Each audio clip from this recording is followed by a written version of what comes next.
Podtacular episode 237. They're just missing in action for October 13th, 2010. I am Duststorm, and we're back again with Brent, Kete, CMNeir and MidgetDance to finish the campaign discussion about Halo Reach. Welcome back, guys. It's been a week, right? It's good to be back. Yeah. It's great to be back. Should this really be like 23 or 237.5 or something? Well, the last one was 236. Or 237A? Well, that would be 237A. This would be 237B. Well, the last one was 236, so... We need to have, like, a bureaucracy for podcast. Like, you have to fill out a form every time you go to record, like, non-disclosure agreements. That way Kete can't tell everybody what's going to be on the podcast, like, a week beforehand. Well, we kind of already tell everyone what's going to be on the next... Super important stuff. We got to keep it secret here, Dustin. Super secret? Okay. I get excited. Dude, you should use code words. Like, instead of Halo, you say Call of Duty. Yeah. No, that's a bad code word. Not using that. Sonic the Hedgehog. We played a lot of Sonic the Hedgehog last week. I heard everyone dies at the end of Sonic the Hedgehog. How many credits did you get in Sonic the Hedgehog last week, Dustin? I probably got about, I don't know, 10,000. More than 20,000, I would say. Maybe 10, 15,000, or 15,000 rings. Oh, yeah. About that much. Right. What about you guys? That Robotnik, huh? Oh, you mean the robot? Do I hear a train? You mean Robotnik's not dead? No. He keeps coming back game after He changed game? his name, though, or something. Oh, well, it's his weird. name isn't Robotnik now? Like, it was Robotnik in the English translation of the game. Like, in the North American localization and stuff, it was Robotnik. But in Japan, it was always Eggman. So they always knew him as Dr. Eggman. But nowadays, in like the new Sonic games, they still call him Dr. Eggman instead of Robotnik, and it messes up like North American gamers all the time. Yeah, what the hell? That's not cool. It's stupid. Robotnik's such a cooler name. Why don't we just call it Sonic? Sonic-san, Sonic-chan, ooh, Sonic-su. I am the Eggman. Super kawaii. I am the walrus. I am Eggman! We should You start went this there. episode playing I am the walrus. Isn't this a Halo podcast? Well, didn't they just release Sonic Hedgehog 4, right? Ooh. We're like 1 minute in and we've gone horribly off topic. Yeah, that typically happens. Oh, man. We've Get been it out of the way now. podcasting for 5 days. Just trying to get it been out. more than 5 days. It's on Halo. Hasn't it? Yeah. What? Yeah, we recorded a week ago. Oh. Yeah. In that time, I have watched 2.5 seasons of Venture Brothers. So. Oh, wow. I love Venture baby. I had to catch up, so I just started the series from the beginning. Go Team Venture! Ignore me. You are a baby, ignore me! Somebody's baby. Went back in time, saved him. Or not time, through space. Yes. Alternate dimension. So this is game out. It's called Halo Reach. Yeah. Oh, yeah. Is that pretty cool? September 13th, 14th, around that time? Yeah, that was like, what, 2 weeks ago? 3? Yeah. That was a month ago. Yeah. What the hell are you talking about? Oh, we're watching Venture Brothers waiting for it to come out. Yeah. Just trying to get back. But wait, it's already out, right? Yeah. I mean, people have been playing it for a whole month. Oh, I thought you were talking about Venture Brothers. Venture Brothers. Wait. Stop talking about Halo Reach. We gotta talk about Conan O'Brien. Let me bring that up and derail the Is he show. back? Or when's he coming back? Oh, November. Here. Yeah. I like those commercials they're doing. Oh, yeah. Did you see the stripper one? Yeah. I love that one. One with he washes the desk. No, the stripper one where he makes the stripper do the thingy, do the string dance. Oh, really? I have no clue what you guys. I've never seen that. Oh, I know the string dance. No clue. Television sure is interesting, guys. One thing I watch on television is Daily Show and Colbert Report, and occasionally the weather. Pretty good shows. Indeed. In fact, the Daily Show is on right now. All right, let's stop recording. No, we're here. We're doing it now. We have to finish this within an hour. In an hour, South Park comes on. You set your DVR. You'll be fine. I got to get my daily challenges. I got to fit them in. Oh, You've got 7 hours to do those. Really? Yeah, it's West Coast time, right? That's a lot of time. So I think that's another reason why it took us several days for us to do this, because everybody's playing Reach to get those daily challenges. Yeah. Can't stop. It's like crack. It's like I don't know. Some of them I don't even go fix. for. If it takes me more than an hour to get the daily challenges, I don't do them all. If it sounds like too much work, I don't do it. Right. Like if the reward is not big enough to match, the criteria, I don't do it. Right. Like a lot of the campaign stuff, I don't do. Like finish, legendary mission with all skulls on and don't die once, and like drive a warthog around for at least 5 minutes or like something weird, and you get like 500 credits for it. I'm like, no thanks. I'm just gonna move on and do these multiplayer challenges. Do you notice that the multiplayer challenges are always more money? Oh yeah. They seem to be. I don't know. There's been a like a little few. There's been a few There's been a few campaign ones that have been up there. Well, yeah. They've been up there, but they seem to be more difficult ones. But some of them just seem like more of the ones that are even a pain in the ass. They don't actually give them a lot of credit, and more towards one that's easy in matchmaking, like kill 30 people today. Yeah. I'm like, That that's was so 1,000. easy. And Yeah, then I know. the You're like, 11 headshots yeah. just going to SWAT, or the 20 headshots. Yeah, those I've like also the noticed- multiplayer ones are always easy. Actually, Yeah. Well, I think the difference is that the multiplayer ones are usually cumulative. Like, Right. get 77 kills in a day. Well, I'm going to do that anyway. Like, I'm just going to keep playing until I get that challenge finished. But then Right. you have the campaign ones are usually like, or at least the high value ones are like, finish legendary with, whatever skull on Skull on. Thunderstorm or whatever. Yeah, but Or see, I can finishes- I can finish one of those, and the time it takes me to play 1.5 games to 2 games of multiplayer. Well, some of those I can't. Like, some of them, Most of them I can. some of the legendary ones I can't do. Like, I did the campaign on normal with Thunderstorm today. But You just pull up Winter Contingency with just about anything for Legendary, and you're set. Yeah. Yeah, but the problem is, if I die, I've got to start all over again on some of those campaigns. But there's shortcuts everywhere on that level. I know. I mean, you can skip past the entire first part of the Yeah. game, basically. But yeah, but they've been a couple of them been specific levels though. Some of these challenges. yeah, All the specific level ones, though, have been normal or above. They haven't had a specific they haven't level. been legendary. I don't think. Although they had the one with Exodus jetpacking 10 kills twice now. Yeah, that was weird. That So was like, are they starting to recycle these now? They gotta That's get to a early in, recycling point. for a That's while it. now. Like Gunslinger, more than the handfuls. Those always come up. Yeah, The firefight one, like get 150 firefight kills. I yeah. guess that's true. They're gonna get recycled. They might change the name of it, but the challenges are gonna get recycled. We got daily They have to be. challenges. They're gonna have to. Can't come Can't out with make new ones each every day. day. That'd be a bit of work, I think. It'd get Eventually- old after a while. Well, I too. think It'd be like, you could probably get a little creative with it, like headshot 50 grunts in campaign. Yeah. Yeah, there could be some stuff. You know what? To be maybe even a community suggested challenge forum. after a while, they that might would get post them. old. Like, wear red shoes while playing. Email us picture. Running out of ideas. Think 4 years from now. After a while, Bungie's gonna be like, all right, what are we gonna come up with now? The Murder a challenge. Bungie is like, employee. yeah, it was like Bungie favorites. Remember Bungie favorites? Like eventually, they're like, we can't think of any more. We gotta give this to the community. Yeah. That's what the challenges are gonna come. Maybe. Either that or it's just Whatever gonna they be are, a turn that like Right. has a list of all available challenges that they've done in the past, and you like pick 4 of these and then 1 weekly challenge, and you're done for the week. Go home, like get us some bagels or something. they're on an RSS feed actually. The challenges. Yeah. So, In an RSS feed for them. yeah. So you can you can keep track of it. That's what I'm saying. It's intern friendly. Yeah. It's ready to go. Yeah. The API is going to be nice. I haven't messed around with it, but I have plans to utilize it extensively. The stats API. Oh yeah. I don't Costs even money, know what right? that is. No, well, you have to have Bungie Pro. Oh, okay. So count Costs that. money. Yeah, but I mean, for $10 a year. Oh, it's not. Not That's that bad. nothing. That's nothing. No. I mean, heck, I pay $50 a year for Xbox That's Live. actually adds a ton of value to Bungie Pro. Yeah. Plus, you get that video thing. You get to stream your Halo clips. Mm, Yeah. You only get 5 minutes. It's If you're a machinima maker, you're like, what am I going to do with 5 minutes? Yeah, you How don't. did If you're a mission Einstein maker, make you it do not so- want to use that.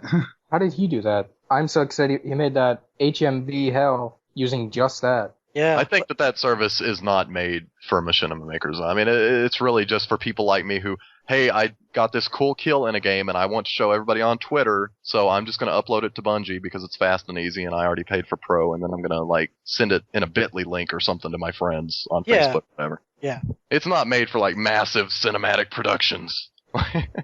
Hell no. There used to be something that you could use. But there was some website, GameV, I think it was called. yeah, yeah. Is that still around? Yes, I think so.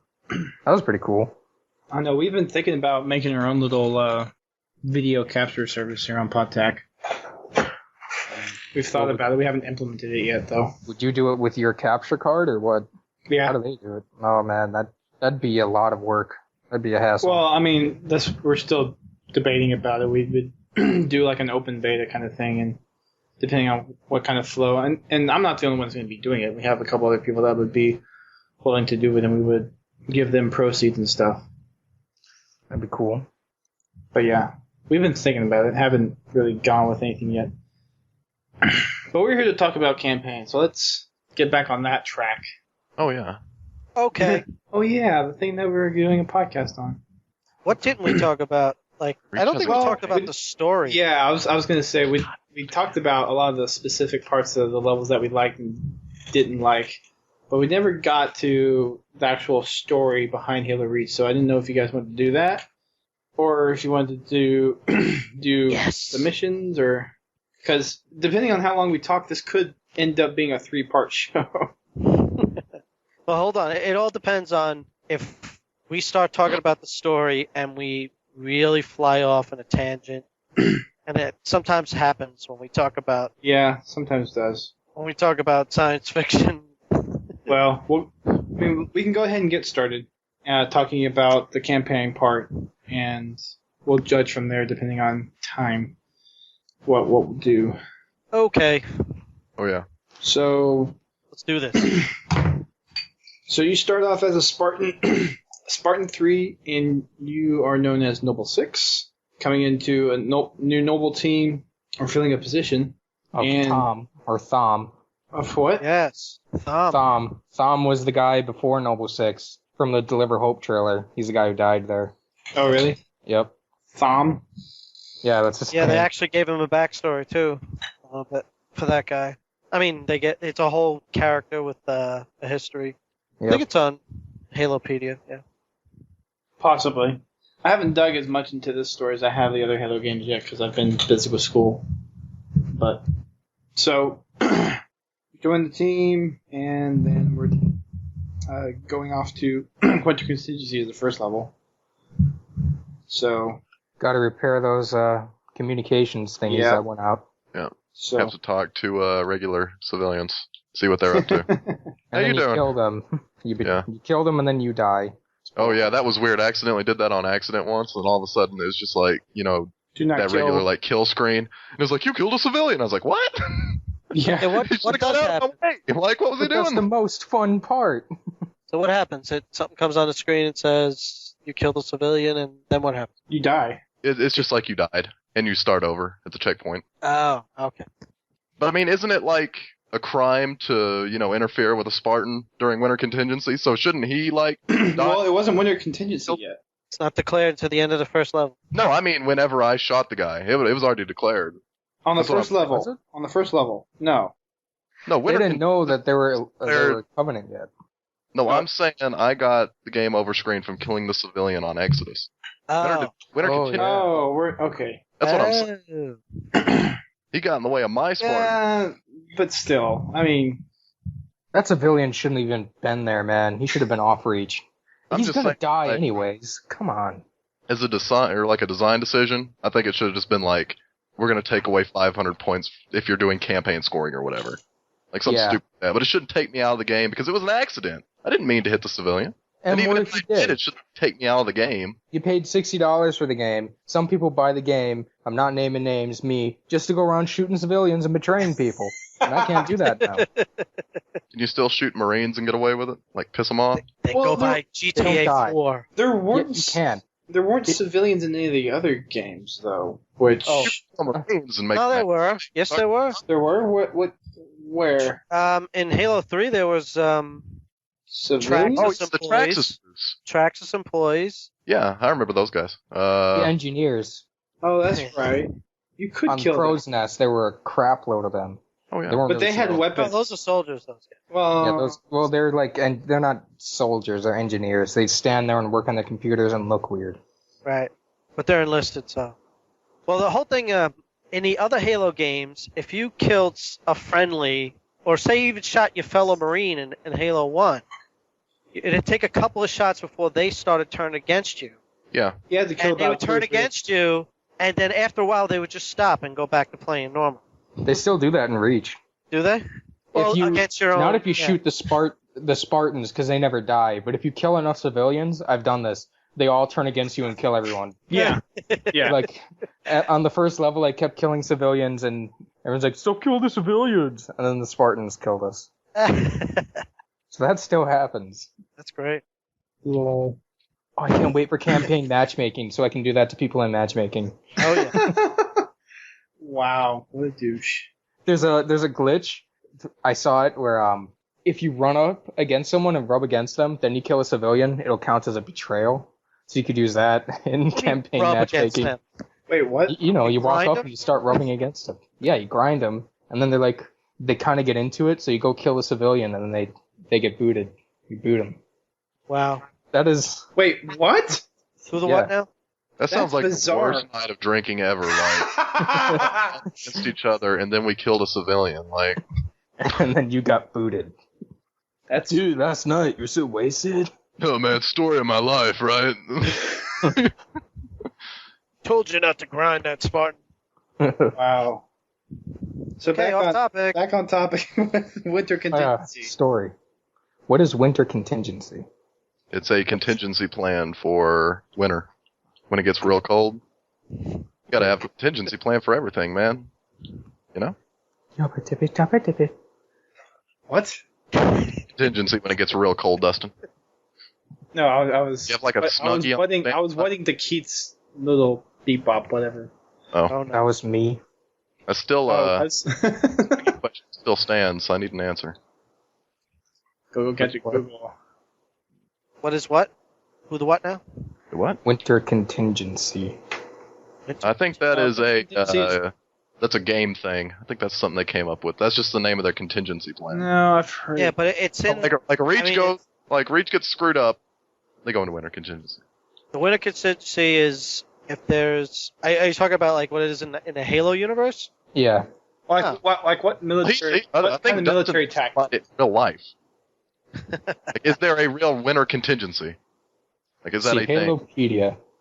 So It's an the winter, official. well, the winter contingency is when the Covenant is first discovered on any colony. The military is supposed to respond in like a full out attack on the enemy to prevent to halt the invasion right away. It was part of the Cole Protocol or something like that. It's in line with that, or made along with one of those. Something Well, it like worked out great. Like, for real.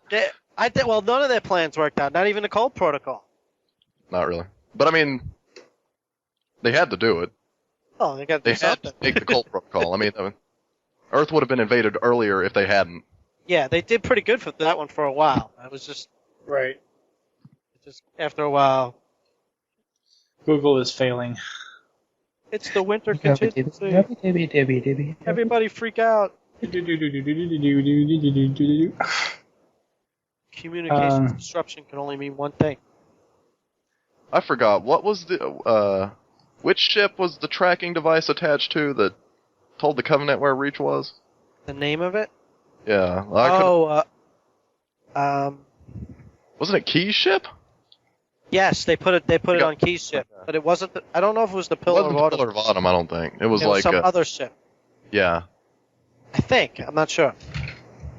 Was it the I think that was prior to him becoming a captain. Like, he did the key maneuver or whatever they called it, where he rubbed up against that Covenant ship. He grounded up, Oh yeah, and then he shot a civilian. gave him a promotion to captain because he was such a bad.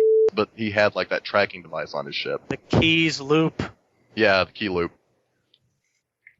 God, I gotta stop. But see, like, people don't know this stuff. This is what kind of bothers me about Halo lore. Like, in a lot of stuff, you can get the lore directly from, like, the main content. Like, you look at something like Metal Gear Solid, there aren't any, like, kind of books that go along with it that give you more into the story. Metal Gear Solid, you get the entire story in the game, and boy, do you get a lot of story, you know, with Metal Gear. But, like, with Halo, you get a little story, but then they put out these books that have this massive, like, amazing universe that I want to know more about. But I don't get it in the games as much. Like, the games have just, like, the most basic information about the universe. And then I have to take what I've learned from the books and stuff and just kind of patch it in with all that.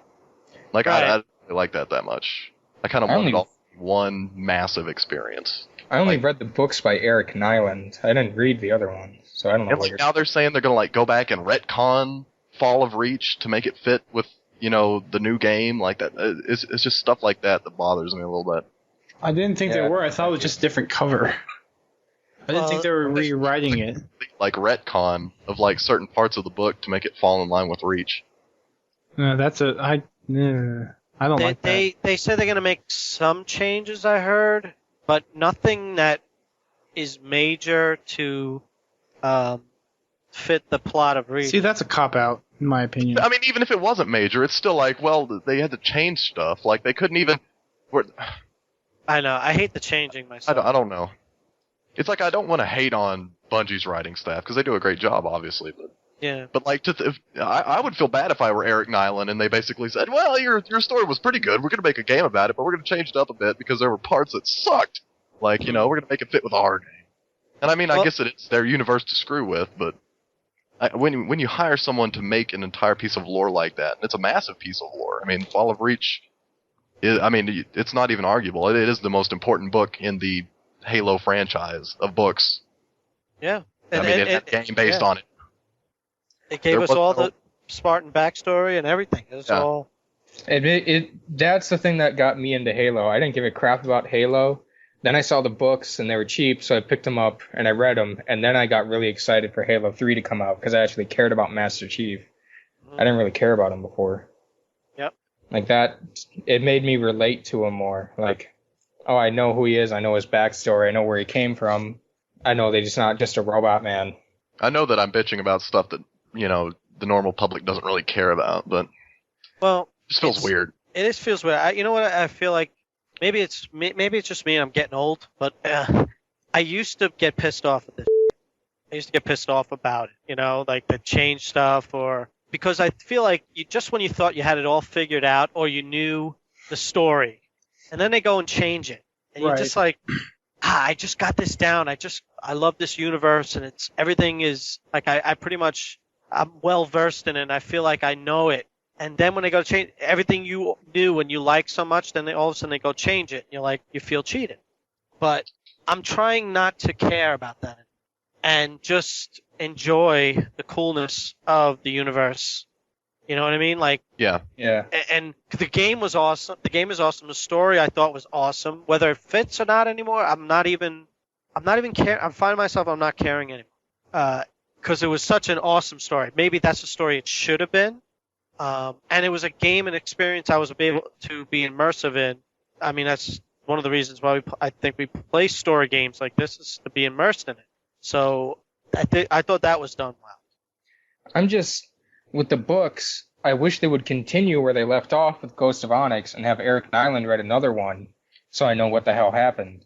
I don't know, are they ever going to do that? If it was up to Halo fans, Eric Nyland would be the busiest book writer on the planet. Yeah. They left it on a cliffhanger for like 5 years. What's going on? I think I would just like one writer, because I feel like, you know, too many chefs screw up the soup.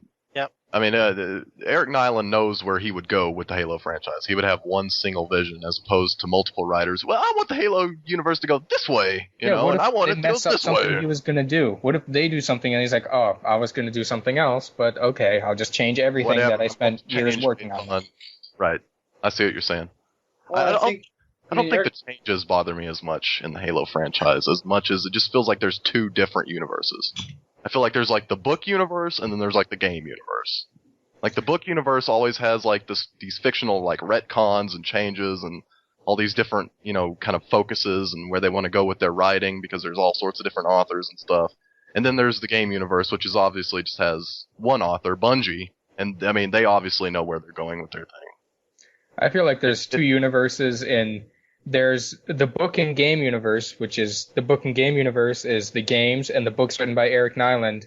Then there's the other crap written by other authors. It's like, oh, you're not real. Like, how do I kinda take have the the same Legend feeling. stuff? Like, sometimes they'll say like, this isn't canon, but we're gonna do it anyway. Like, where do I put those in the Halo Anthology? I mean, if you're not gonna make it canon, why put it out? Why would I read that? Yeah, I mean, if it's not going to be part of the Halo universe, is it just like a fun story? Like, here are some fun stories that aren't, you know, necessarily based on actual events that would have taken place in Halo. Even though Master Chief ate too many bananas. just do these things, make them fit canonically, because you can do that. I mean, you can make these amazing stories like they do in like Halo Legends or even the graphic novel, They and have make the Halo them fit Bible. canonically, and just say, hey, this is canon too. You know, all these cool stories that we have, these are all happening in one contiguous Halo universe. And that's what I Seems want. like- I just want It's one like laziness if they don't do that.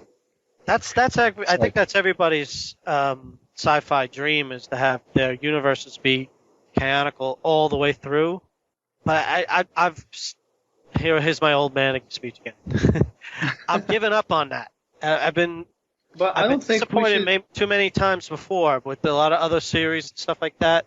That you know they're just. But why can't there be someone that can stick to it and be true to something like that? I mean, I don't know. I don't. Too many cooks. I don't necessarily like all this compromise stuff that's going on. There's so much money involved, and there's so much cooks now. Like, yeah. If you don't You know like what? it And that's now, another thing too. just Yeah, it's quit. gonna just get worse. So they're planning. Some company came out and said Microsoft is already planning Two more trilogies. Yeah. yeah, and a movie. But oh my god, Sometimes Microsoft- it's hard to chew, you know, knowing that this isn't really a fan franchise, it's a moneymaker, you know. Oh, This yeah. is where Microsoft rakes in the bucks.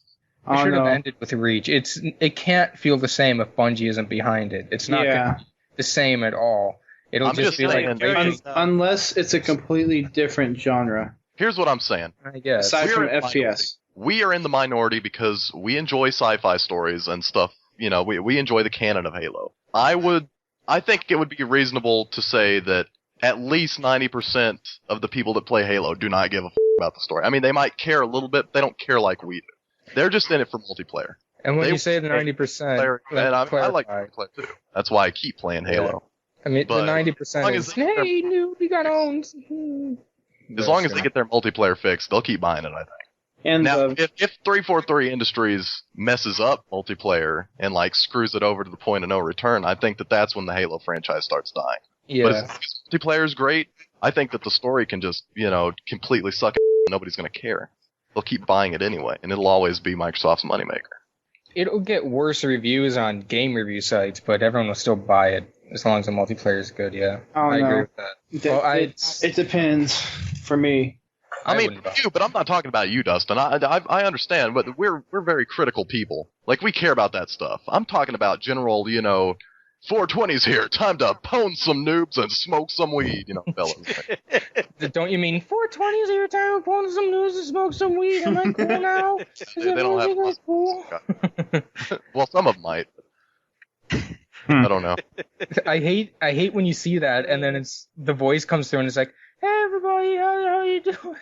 It's like, really? That's your gamer tag? 420 Eric. bang some hoes? Wow. $8 says I that's don't think that actually one taken. can go through. I'm gonna look right now. It's not, and I bet I take it. What do you bet? 420 I'll bang spell some suspicious hoes at up in the house. Be awesome. Wow. No capitalization whatsoever. Just 420 pwn some hoes. I don't know. I did kind of find it sad when Microsoft basically just took Halo completely out of Bungie's hands. Yeah, it's I mean, like, I think Halo should have lived and died with Bungie.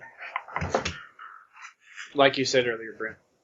it totally should have died with Halo Reach. Halo Reach is the perfect ending to the Halo universe, and the only way I'd want it to go on is with the books, with Eric Nyland Yeah, writing I would say and so. continuing Possibly his a movie, story though. that started. If they Movie, did the yes. movie, if they did a movie and they did it right, it could be phenomenal. If But they did have to Fall do of it right. Reach, Fall of Reach, the Halo movie, just Fall of Reach, the book, turned into a movie, that would be awesome. But see, they already have the game.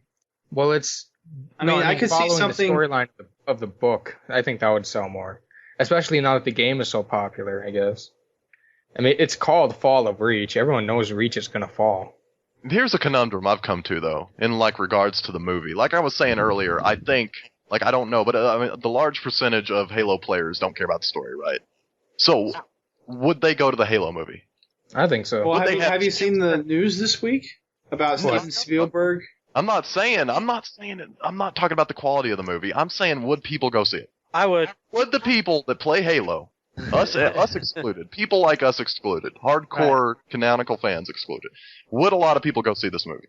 I think a lot of people. I would say yes because of the name brand. Yes. Well, what's It would like it? carry Okay. so fast. Everyone would know about this movie. They go to see it. What do they think about it? It depends on how good Yeah, the movie is. it depends on how good the movie is. If they Yeah. make it well, it could be like Avatar, where it blows up. Here's what I think would happen. Which I think still haven't a seen. lot of explosions and like the main kind of fan base would love it. Like the 420 guys would be like, yeah, explosions shit. I think if you get a lot of like story kind of like the books style of writing, you're gonna get a lot of people that are gonna be like, what the is this? Like, well, who is Dr. Halsey? Like, was that gray-haired chick from the like? Is she dead? Like, what happened? Oh, protocols and science. This is fun. What the is what keys loop? What? I got Like, key loop in my pocket. What the? Easy on the language, guys. What the 420? What the 420? There we go. I just recorded about 10 of them in a minute.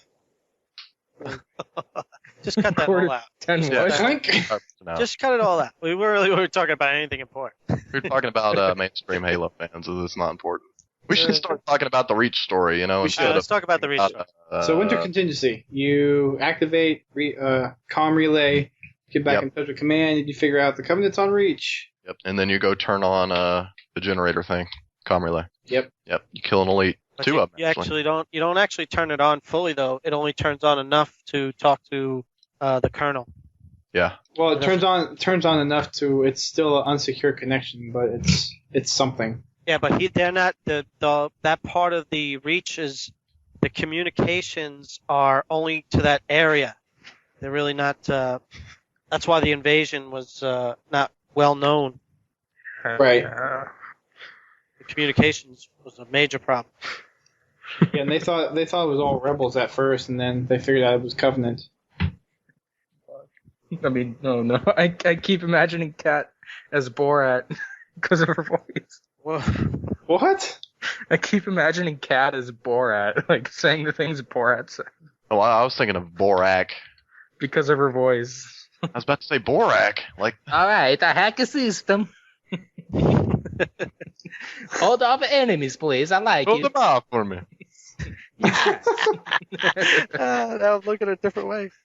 You'll never be able to play campaign again Nope. without getting Yeah. Kat Nope. like that. That's nice. Wow. You just ruined it for all our listeners too. All did you five. say? Hey, Jimash. That's nice. Cohen as Cat. That'd be hilarious. Pretty great. I see you looking at my butt. I like it. Nice. So comm relay's up, and that's the first mission, pretty much. Not too much story behind it. Next one is ONI Sword Base, where you're fighting through more Covenant to activate another comm array and activate an anti-air gun. So you can do that in any order, right? Yeah, you can either That was the point of that mission, yeah. Yeah. go one way or the other Good. way. I always turn the gun on first. I don't think I've ever turned the comm relay on first. I would always go to comm relay first. I've turned the comm relay on a few times first, but I typically go towards the gun. Yeah. But I still haven't done the reach racer part yet on that map. Oh yeah, we gotta film that yet. Yeah, we should do that at some point. So you should explain that to the people that don't know what Reach Racer is. Okay, so Reach Racer is a little thing Bungie implemented into ONI Sword Base, the campaign level. And they have two switches, basically they're invisible switches, placed on either side of the map where on the way to either the comm array or the anti-air battery. And Rooster Teeth has a good video on this for the time being. But if you have to have at least two people, and I think it has to be at least heroic. I'm not sure on the difficulty, but if you have two people activate these two switches at the same time, it goes into this game mode. It's Reach Racer, and it's basically race. You're racing around this loop where the comm relay and the anti-air battery is.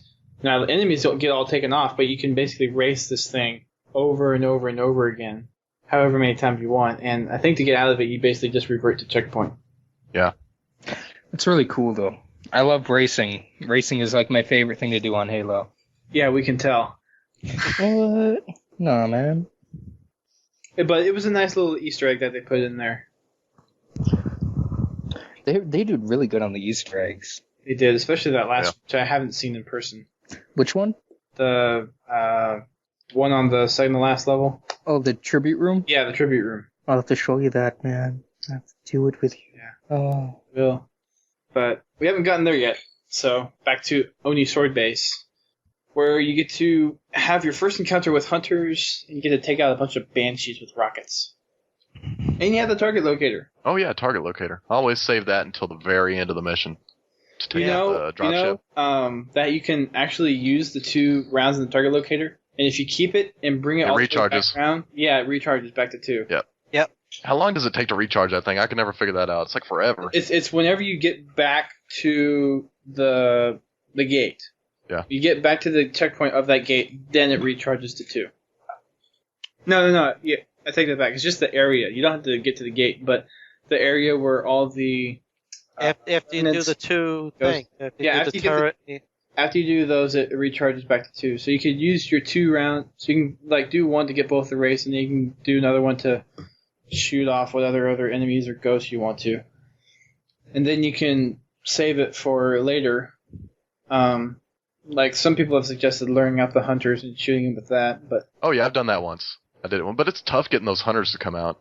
It I takes don't know. forever. I just take a warthog up there and I shoot them. Yeah. That's all I do. Yeah. Where do you get the warthog This from? is also the map where you can you still do that exploit with the target locator? I guess you can. I guess I You couldn't take can. that out, but you'll get reset. So basically, at the beginning of the map, you just run past all the enemies, and you get to the target locator. You turn around, and you just target locate all those enemies, and they get blown out.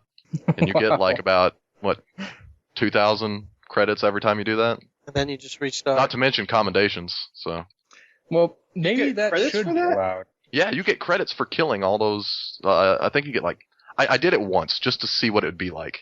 It's kind of like a gateway drug for me, but I never did it again. But Oh, it was- you're gonna get I credit. gotta do it once. I gotta know what it feels like. You know, Bungie's just gonna to give kill all us. these- And it wasn't for Goodbye the credits. I credits. just wanted to see all those enemies die because there really are a lot of enemies when you turn that Sounds target pretty locator cool. on. That's the kind of thing But, where it's kind of like they messed up, so maybe they should just not punish Give it to people it. who did it, but Well, fix it. but then you have that whole system breakdown. You know, you can't have that happen. Well, I mean, fix it and then You can't Not fix punish something people. like that post-production, though. I mean, that's a gameplay thing. Like, what are you gonna do? Like, you can't target locate those enemies. Like, yeah, man. is it Oh, no, like I mean, does isn't it block your reticule out or something? That'd be I mean, cool. so you You don't would- get as many credits if you just kill them one at You a would time? have to patch the map, Yeah. and patching the Yeah. map would include basically re-downloading the whole map, No. which It's too much is involved. too much cost. Man, that sucks. Well, Oh. every game has an exploit. Just don't do it. And You'll get it's not caught. like it's instant, though. You gotta spend some time doing it if you really wanted to boost up. Well, I mean, that one exploit. I mean, it's right at the beginning of the level on Oni Sword Base. Right. So I mean, it doesn't take that long, and then you just revert to last checkpoint or whatever. Yeah. I'm surprised that wasn't found in like a beta or something. Or internal testing. Yeah. Well, I mean, with any game this big, exploits are going to be found like that. I mean, Yeah. you have that many people playing a single game over and over and over again. They're going to find something. I'm surprised they haven't found bigger exploits. This is kind of like small compared to other exploits that have been found in other games. I'm sure Bungie took their time with this. Oh, yeah. I've actually seen. I would have to say that out of all the games, this one I've seen the least amount of. I don't know, the least amount of. I feel like they polished this game up better than any other game. Yeah. Yeah, I'd say so. All the rest of them definitely more polish on this. As far as, I mean, remember Halo 3 had that melee problem in the beginning. Yeah.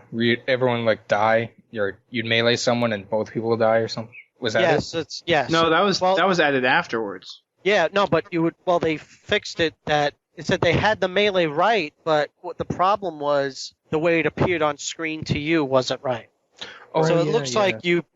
like you beat him to the punch, but they hit you back and then you're dead. But meanwhile, they're saying that was actually a tie, but it looks like you got beat down first. Yeah, so they widened it and actually made a tie part. Yeah, because there wasn't a double melee originally in No, the game. You couldn't double melee. Right. Unless the game happened to say you meleeed at exactly the right time, and that happened.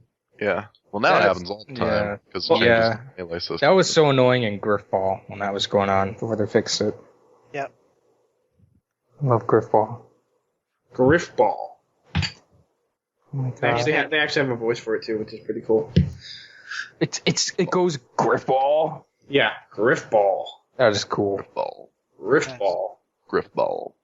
Griffball. Griffball. I'm saying Griffball. So, I guess is there much story behind that?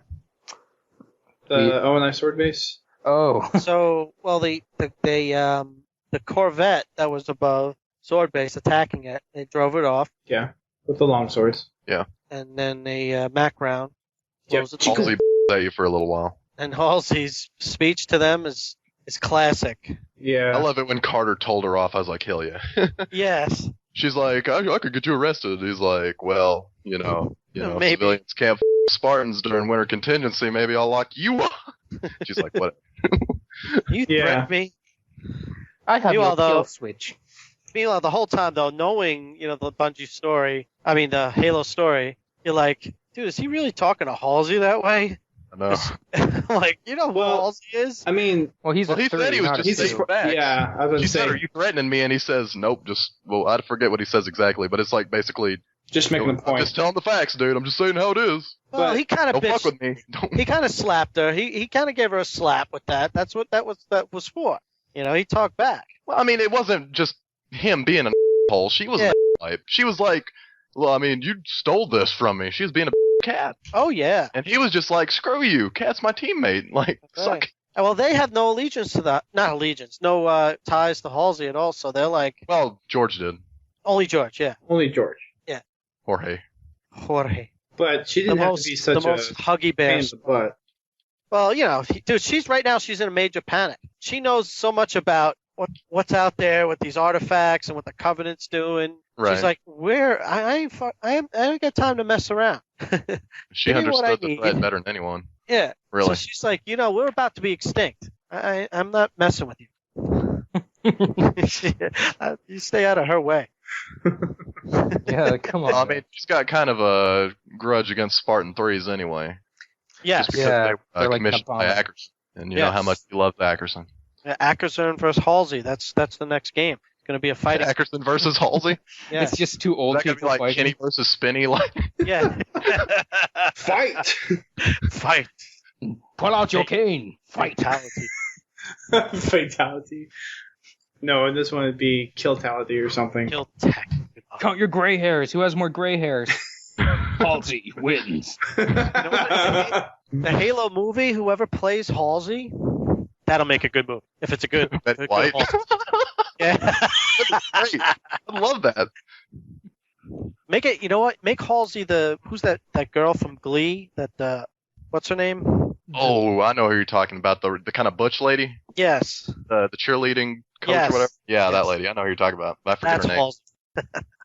Some wise like that mess up. Yeah. I have no clue what you're talking about. Good. Oh, The girl you'll with the know her. 40-year-old virgin. If you saw her, you'd know her. Yeah, Good. 40-year-old virgin. Yep. I Her best friend. haven't seen that. Haven't seen Glee. So Yep. What? So I've seen her in other stuff too. She's been in a ton of stuff lately. She's never had like a massive role, but she's always done like really cool supporting roles. She was in Jane Lynch. Role There you- Models. Jane. Yeah. Her. Jane Lynch. Yeah. That's her name. Yeah. A lot of people Yes. have the last name Lynch. It's a bad last name. Merrill Lynch, but it's a team sport. Dr. Catherine Halsey. Jane Lynch. okay, so we want to move on to And does he say ma'am or mom? Mom. It's ma'am. It sounds like Mom though. It does, but yeah. Mommy. Did you guys see the legendary commentary? No. The what? Bungie legendary commentary? What you get with the I didn't get the legendary edition. I didn't get the legendary. it's on YouTube somewhere too. I think you could just Chris see got it. Chris didn't tell me anything about this. Go on. They did Well, it for Halo Oh, 3, I think too. Well, no, yeah. It was a They- weird they- way to access it. It's not on a disc. It's only in Waypoint. And if you got Legendary Edition and you download the Legendary codes, it opens up a special video or a Legendary video in Waypoint. Huh. But somebody recorded it and it's on YouTube, I thought, somewhere. I didn't even. I kind of figured it would be on YouTube sometime, and I was going to Yeah. watch it. And, it's probably gotten taken down already though. yeah. I tell you, it's chock full of information. Actually, it's pretty So that's the legendary playthrough with who's it? Marty O'Donnell. Mario O'Donnell, Oh man, Mark, was Joseph Staten on there? Joseph No. Tung. I mean, Joe Tung, I believe. Yeah, I think it was just two guys, so probably just. Is this it? Now I remember they did a similar thing like that for Halo 1. It came with I think it came with Halo 3 Legendary Edition. But they did a legendary run through of. I don't think it was legendary. I think it was just a run through. But they also did commentary for. No, Halo. that's not. This is it. No, this is it. The one that MidgetDance sent. The one that I linked is it? Yeah, that's it. Oh, All right. It's with Marcus. Leto. Yeah, yeah, Marcus Leto, which I tried to. Joe Staten, no, or Not Joe Stat. What's his name? I'm blanking. Mario O'Donnell, Marcus Leto. One guy. Stat. No, not Stat. Hey, has Chris talked at all this entire podcast?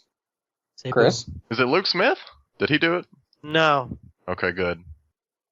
I'll have to watch that after we're done recording. It's actually got a lot of good stuff, and the one thing that stands out, Marty asks, I think it's Marcus or the rest of the team, they just said that does this interfere with any of the canon, and they all said no. Yeah, like they tried to explain it pretty well. I don't really see any issues between this and the canon after I heard about what was in the Halsey journal. Yes. And I'm sure if you did have any issues, you could ask them, and they would have a way to explain it. But I think Like they in should this explain that commentary. stuff in the game. I shouldn't have to go looking Yeah. for it in like some obscure book that came with my limited edition.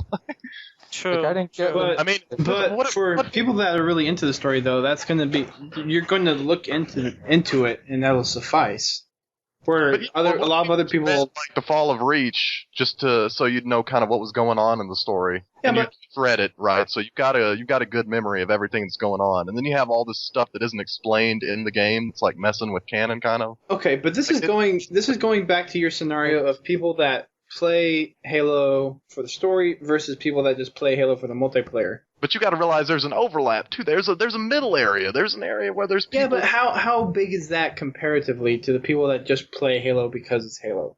I know, but how bad is it screwing with them that they didn't, know what was going on when they saw Cortana? Like, they didn't know she was a Splinter. So, like, I wish they would have just explained it. I'm not saying that's a big, deal breaker for me. Like, they didn't explain why Cortana was on Reach. I'm never buying another Bungie game ever again.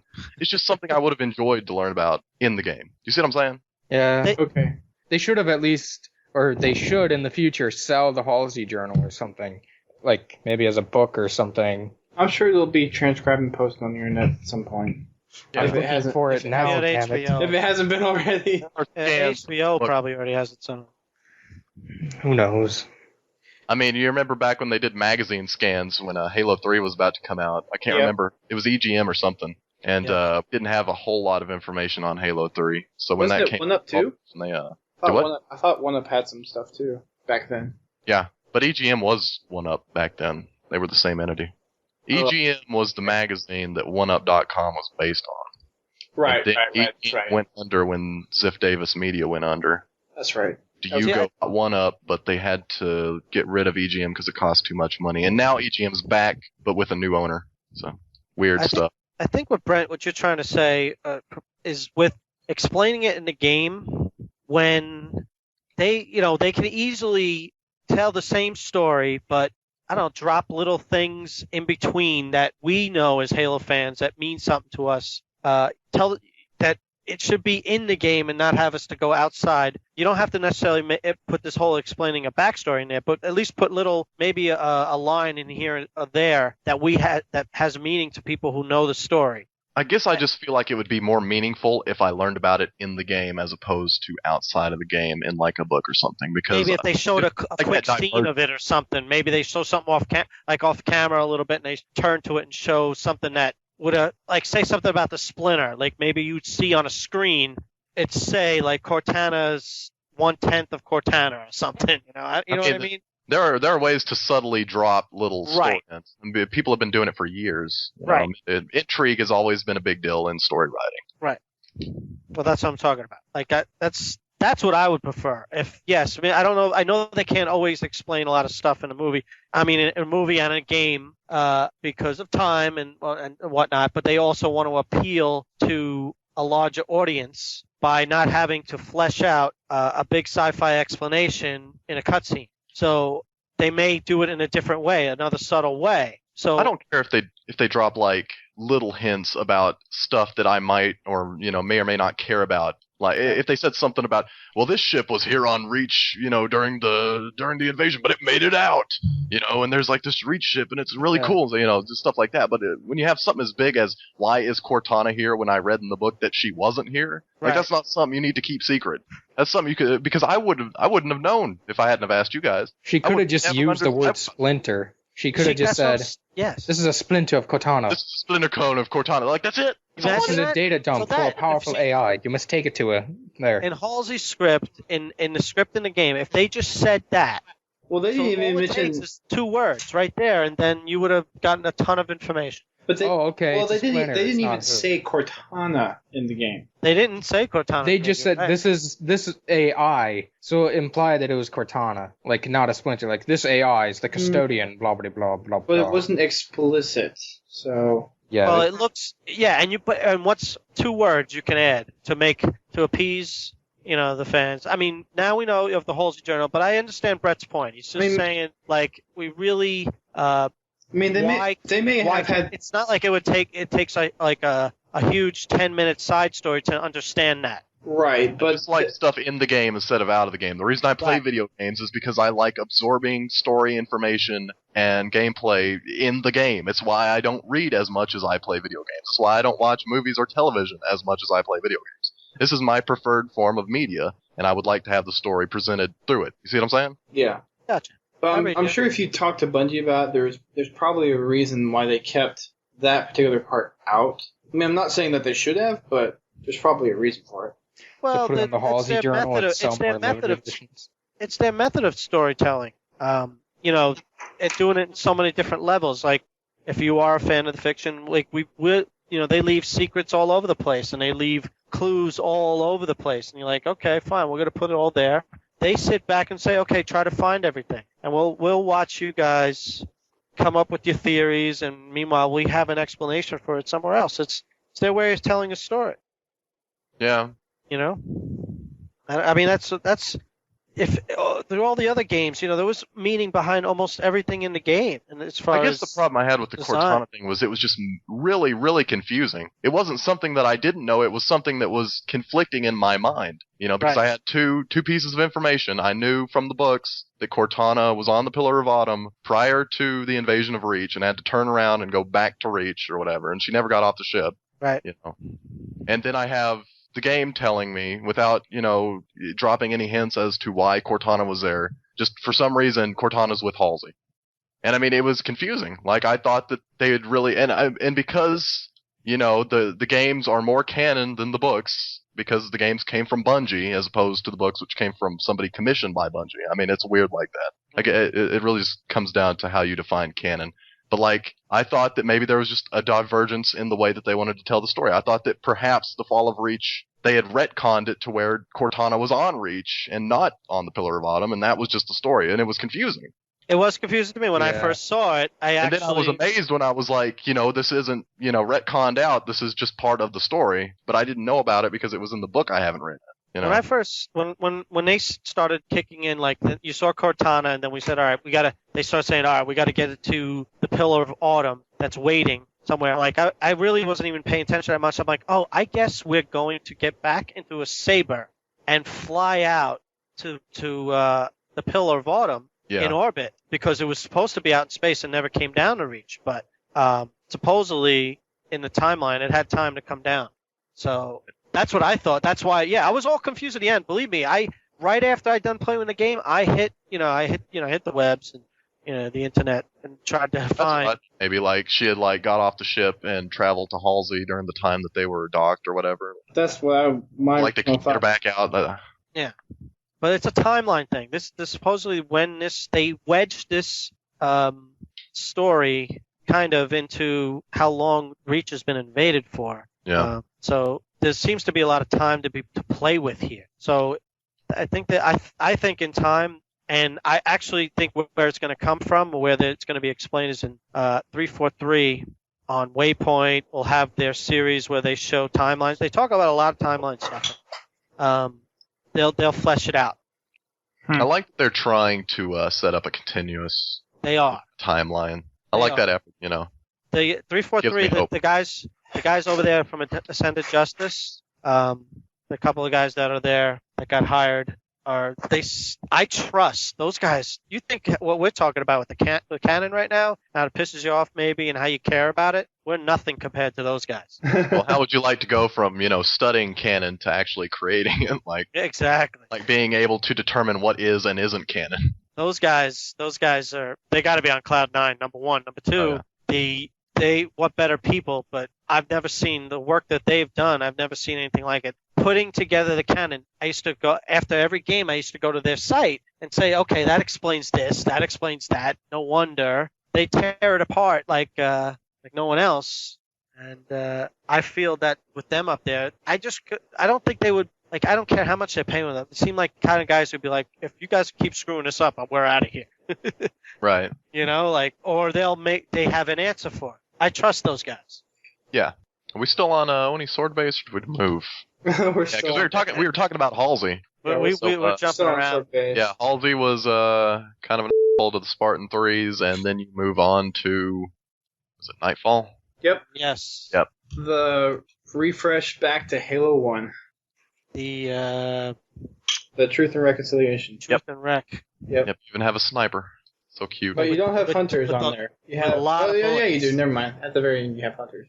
Lots of bullets in that sniper gun. Yep.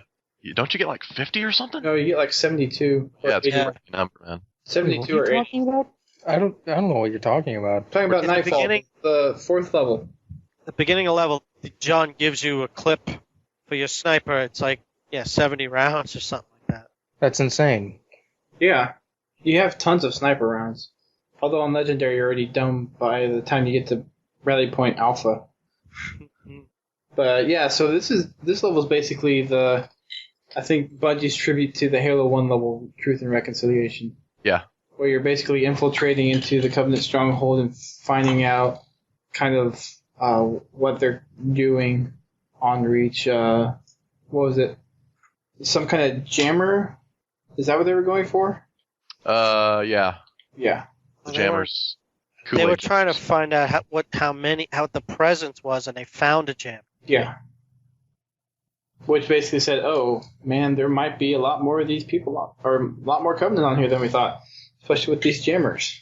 So you basically fight through a bunch of Covenant until you get to the jammer, then you go on to where you see a shielded area, and then it's the end of the level. Not a very exciting level, story-wise. No, but it was a nice... I think it was a nice tribute to the Halo. Homage. Yeah. You know what really disappointed me? There wasn't like an epic driving sequence.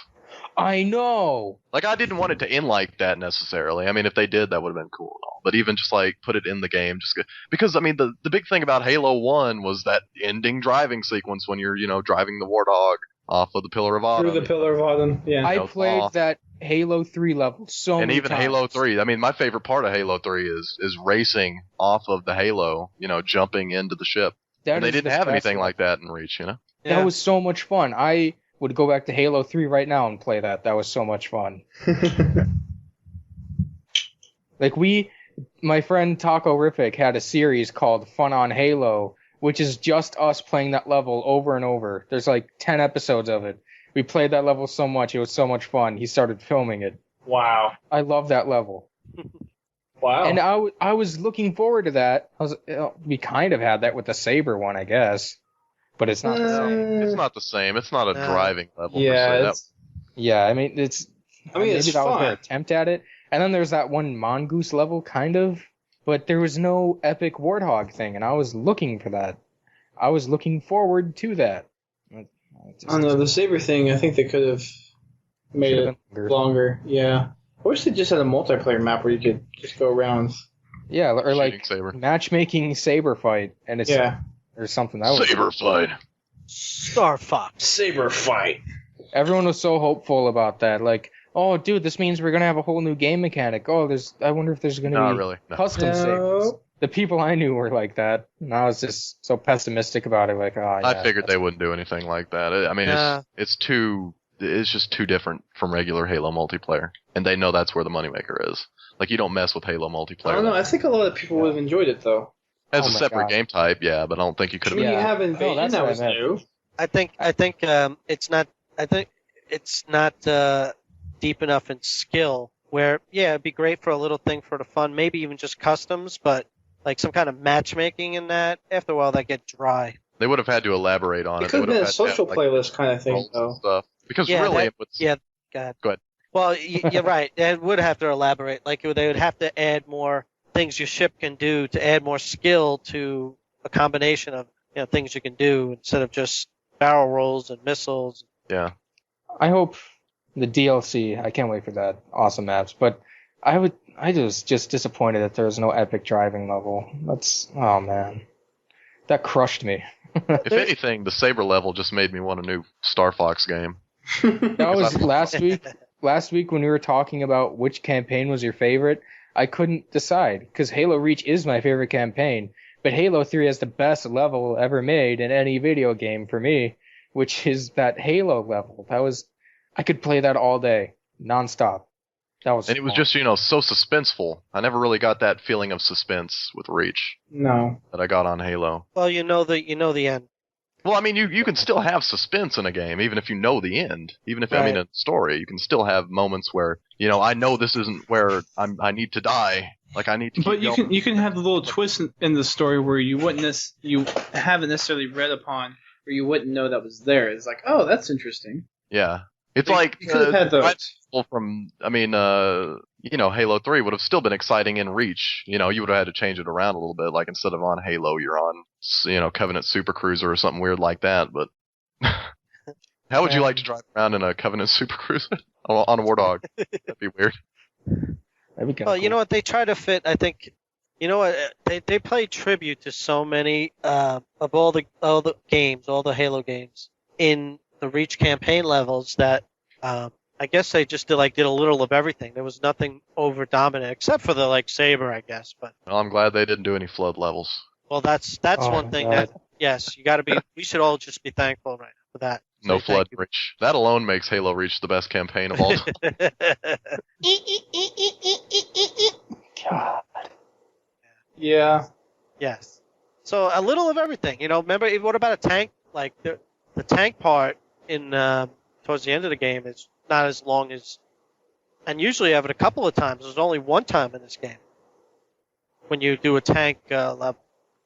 Oh yeah.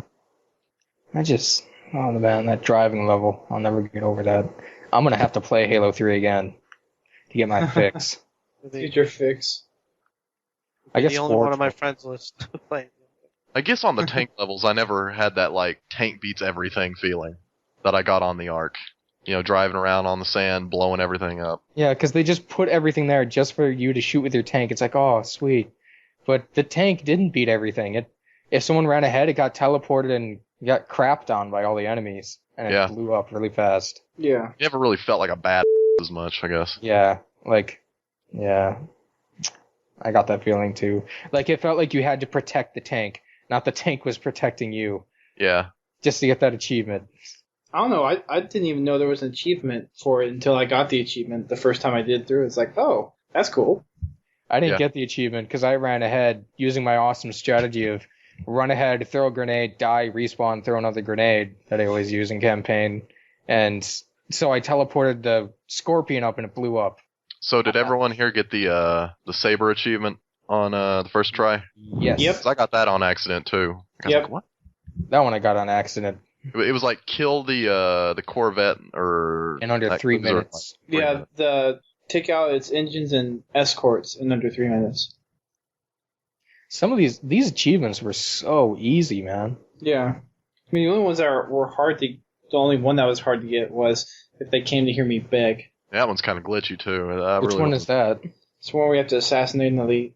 Oh, Yep. while falling? That's hard to get. Yeah. Yeah, that one's Yeah. a pain. It's a little very small window of opportunity. Yeah, very You know, tiny. Yeah. You could be very I must have persistent. spent 4 hours trying to get that. Oh, man. I got it on like my third try. On my private account, I got it on my second try.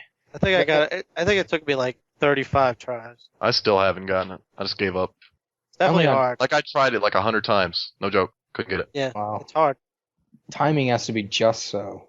Apparently, there's some other levels you can do it on. Yeah. You need it to where it's actually a higher location. I think that's the main problem. And another problem was if you landed on the elite at all before you actually meleeed him, it softened your blow and it canceled out the fact that you're going to get the achievement. Yeah. Like you basically had to land right behind him without touching him and get the assassination. Yep. Which getting that alignment is very difficult. But back on track here. All right. So we finished Nightfall. Roads, where we're going, we don't need roads. And we're on Tip of the Spear. Yeah. We go disable the shield. Or you actually take out 2 anti-air batteries and then you go disable the shield after you crash land your Falcon. Yay. And you get jetpacks. Anything special on this one for you guys? Right in the beginning when they The massive all mouse those- warthogs. yeah, all those warthogs and mongoose, the 2 guys in the mongoose. They were doing. Did they have pelicans? There was some pelicans and Yeah. then some Falcons. falcons. Yeah. You like Yeah, those? it was kind of disappointing when you basically crashed your car and then you were on foot. It's like, I was looking for like an epic driving scene right there where you like drive through Ghosts and Revenants to get to this one part. It's like that would have been an epic driving sequence. Yeah. Right, Jake? Oh my god, I want an epic driving sequence. Race. Hey, 343 Industries, I'll buy the crap out of your game if you put an epic driving sequence. Alright. Next thing you know, they're going to make a racing game called Ridge Racer or something. Racer. Hey, it's the Halo racing game. It's just all Halo 3. It's that level from Halo 3 Halo over and over again. I'd buy that game, dude. Like Now Mario available Kart. on Windows Phone 7. Wow, we must be really boring Brent if he's reading up on other news. No, I'm saying that's where they put the new Halo game. Oh. They're probably gonna do that. Oh my god. That wouldn't surprise me. I don't know. I don't want to like rat out on 343, but I think with 343. Bungie. No, here's the thing. I don't have anything against 343. For a while, I didn't like 343i that much, but then I noticed they were hiring on community people, and I like that. Right. The idea of hiring community people. It's I not don't 343 I'm worried about. It's Microsoft.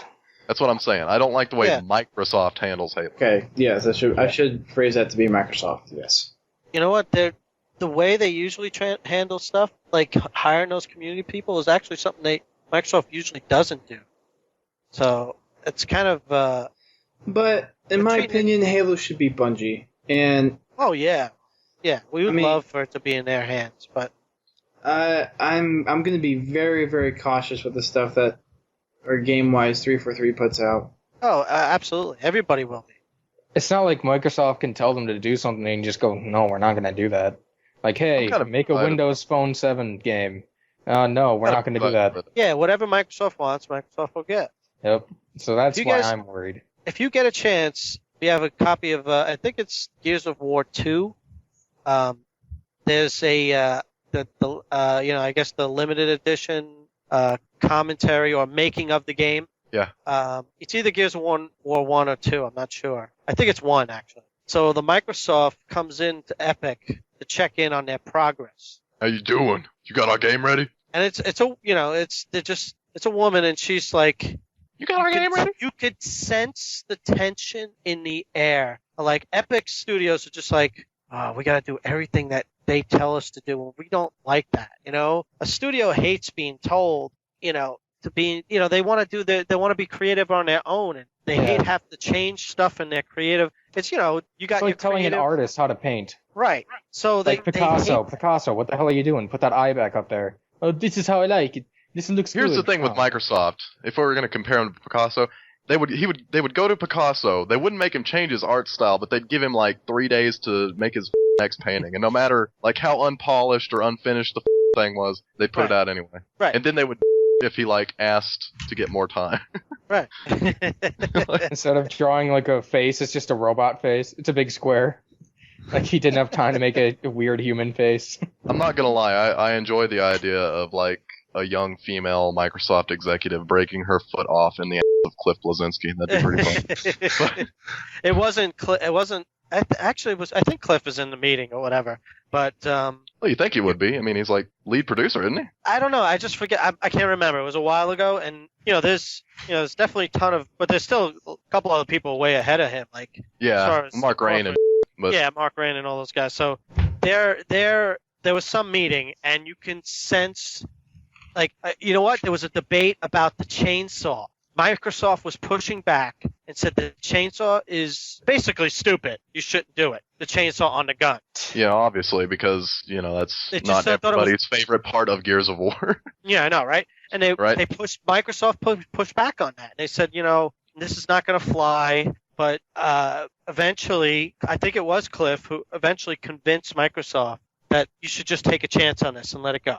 And Microsoft bended and let it happen, and we know what happens from there. But you could just sense like the developers and Epic were just like, I hate this Microsoft. Excuse me.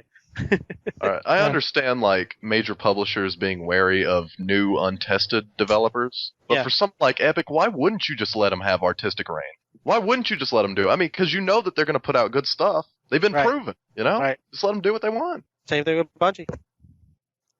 What were we talking about? Story? Oh, Tip of the spear. Oh yeah, Tip of the spear and 343i and yes, okay. Tip of the spear. Thinking of anything important from that? The Spire's on Tip of the Spear. Yes, it is. One of my favorite maps. Always like trying to figure out if the single player map was based on the multiplayer map or if the multiplayer map was based on the single player map. I always had the feeling the multiplayer was based on the single player part. But... I guarantee that Reflection's based on multiplayer map because Reflection is. But that Reflection's part of what is it? Remake. The one where it's Ivory Tower remake, but it's on New Alexandria. Yeah, New Alexandria. But it appears just as it does in the map, except with that little place back. Yeah, it does. Sometimes it feels like weird. Like Reflection felt weird walking into it. Yeah. I don't know. I was like, Well, it was Oriental instead of Cityscape.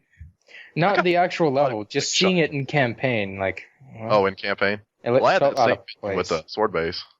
Yeah, that was weird too. But it was weirder with Reflection. I know what you're saying because that was based on a Halo 2 map, right? Yeah, it's like you walk in there, it's like back. What? And we have a campaign playing. It's kind of weird. And then there's Club Herrera, but we'll get to that later. Yeah. Club Kevin Pereira. But yeah, Tip the Spear has a spire and also has the achievement where you can jack the Banshee. Yeah. I don't know. I always, for the part when you get to the spire, I always just go up and jetpack to the lift areas. I just bypass all the Covenant down there. Yeah, me too. It's like I'll jump up to the right, jump up to the pipe, and then just go on over until I hit one of the lifts and go up. Yeah. It's like you can save like 5 minutes doing that. But let's see, story-wise, nothing too important there. It doesn't seem like there's really much story-wise going on except near the end. Yeah. Where it starts to merge with the existing Halo canon that's already been kind of developed within the games of Halo 1.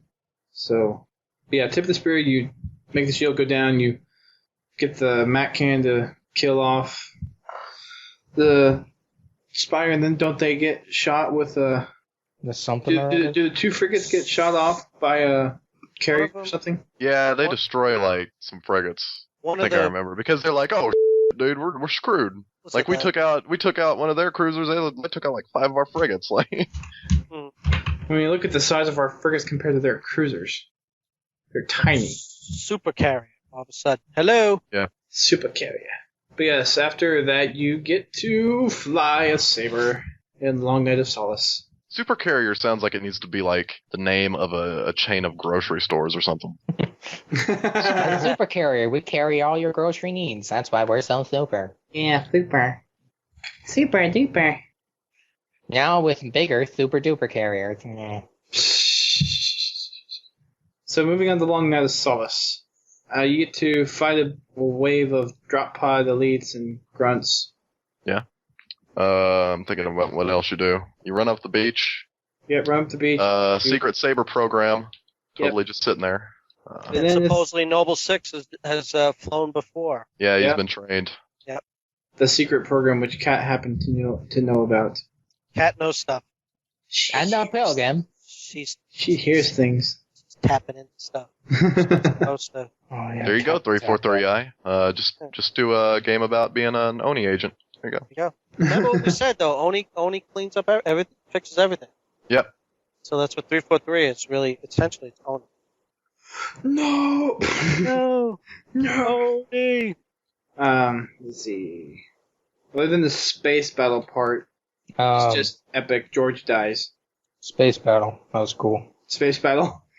That's pretty much the highlight of this level. Is the space battle. Space battle. The rest of it is just delaying you getting to the space battle. It's like Zero Star G Fox fighting. 360.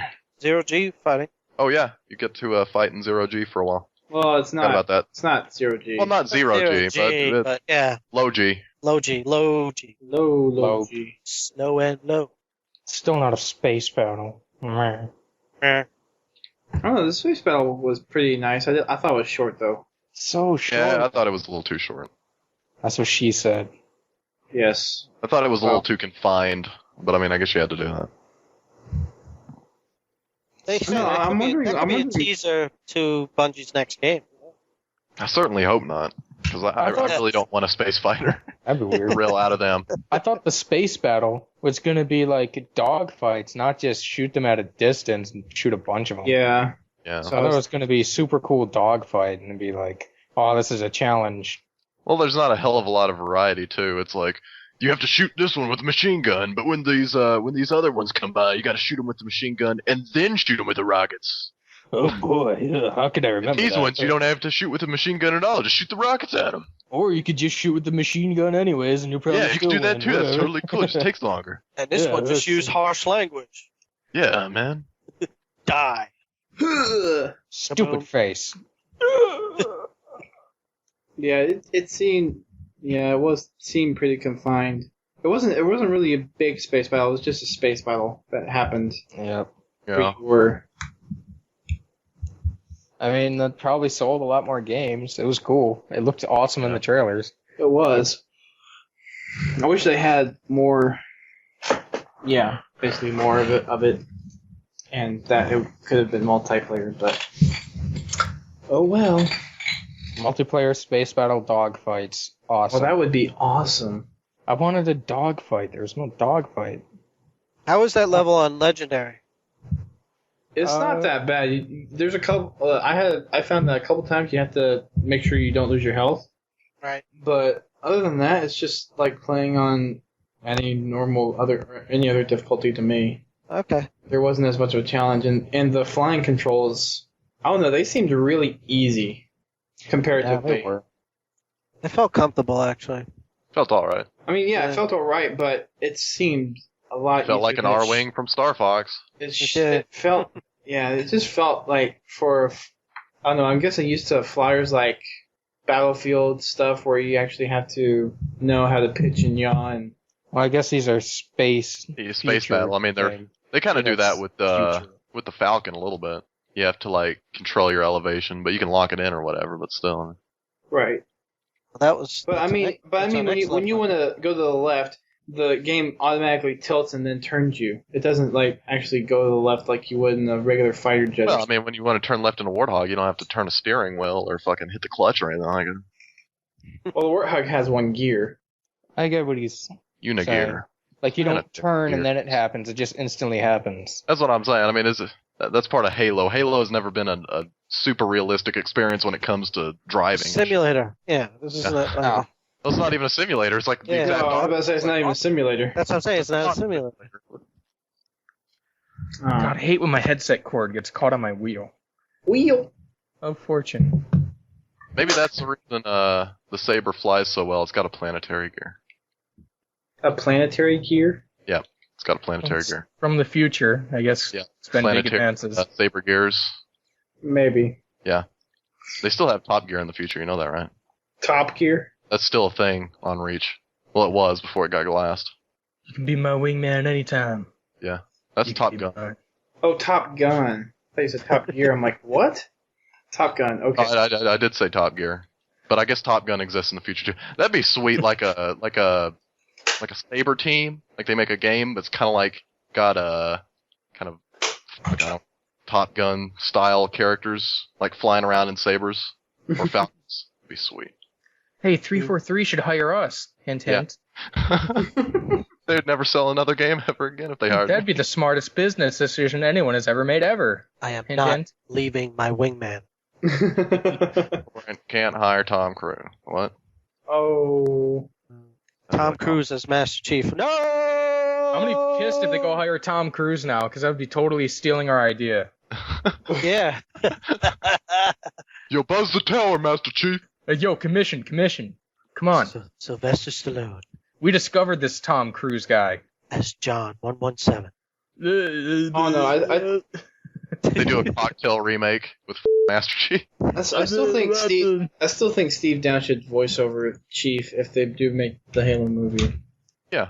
That'd be They cool. won't. Yeah, Like- maybe like have someone act it, but- It's like Morgan Yeah. Freeman doing the voiceover. like Darth Vader. Yeah. It'd be like Roundabout. That'd be cool. Neil Patrick. Roundabout. Someone act it, but It's like Well, the game universe is different from the movie universe. In the game universe, you are the person. You're the person that's playing the game, so it works not showing their face. But in a movie, you want it to be a character that you see and you know and you. You're so relate. iconic now, it doesn't matter. Everybody guess. knows the Chief. Everybody knows the Chief doesn't take his helmet off. That's the point of that character. Now, if you're just introducing a new character in a movie like that, you obviously have to show their face or something. I mean, you don't have to. Like you're saying, that's beneficial, but the Master Chief is super iconic now. Yep. I mean, to people who don't even play Halo, you show them a picture of Master Chief, they're like, yep, that's Master Chief. I don't know what he does, but I know his name and I know what he looks like. yeah. Except your grandma. She won't know. Anyone's grandma. Maybe. She's the coolest grandma in the world. Mine I'm would. hardcore, man. Mine wouldn't. They had a like special on G4 once about this old lady that she like curses all the time, but she loves video games and like she's playing, she's like, "Get down!" Like words I can't even use on the podcast. That you use anyways. I use anyway, yeah. And that cool old lady is probably, she probably has a grandson that doesn't even appreciate it or play video games. She's probably listening to this podcast right now. That's how it goes, Well, I man. mean, she can't listen to it right now, but after this is recorded and sent out to the public, she's probably listening to this podcast right now. Baby. Dropping F-bombs. What were we Falcons talking or something? Oh, Long Night of Sauce. We didn't talk about George dying. Self-sacrifice and all. He's a big guy. Pushes you out of the supercarrier or the Corvette, and it explodes near the supercarrier, creating a super slipstream black hole thing. And he thought he saved Reach, but he didn't. Yeah. But there's talk of people think that Horror George is still alive Yeah, that'd be pretty somewhere in another, wherever slipspace. With Just floating Halsey. somewhere. right. Well, and there's That'd be alive with George. That was the There's- fake George. there's the thing where Noble 6 is still alive too because of since you didn't see him die in the last. Oh, Well, you pretty much saw him die. No. You saw the Corvette explode, and you saw the supercarrier get, Yes. art, but you didn't see die explicitly. You pretty much see Noble 6 die. Oh, he's dead, kind of. Yeah. I mean, he's... See a sword go into. You don't see the sword exactly, but see it thrust. Like, what did it do? Go into the dirt? And then the elite was just like, oh, I hit the dirt. Next I guess to him he or wins. something? Oops, Oh, I missed. I'm gonna let you go now. Yeah, okay. Oh, man, I missed. I'm sorry about man, this, dude. we gotta let him go Actually, now. A lot better than this. I'm really sorry. Oh, let's go tell the prophets. Gotta go invade Earth in like 2 weeks now, so... I need this sword. The Yeah. prophets are gonna give me an earful. I mean, like the scene before Noble Six gets stabbed, you see another Spartan gets stabbed. He's dead. Yeah. So, I can't wait until we get to the June thing, because I want to talk about that. But let's continue. Yes, but along that all this, you make the Corvette go to the supercarrier. Then George blows it up with the slip space thing, the slip space bomb. And then you're back on the planet in Exodus. Yes. What happens just before that, though?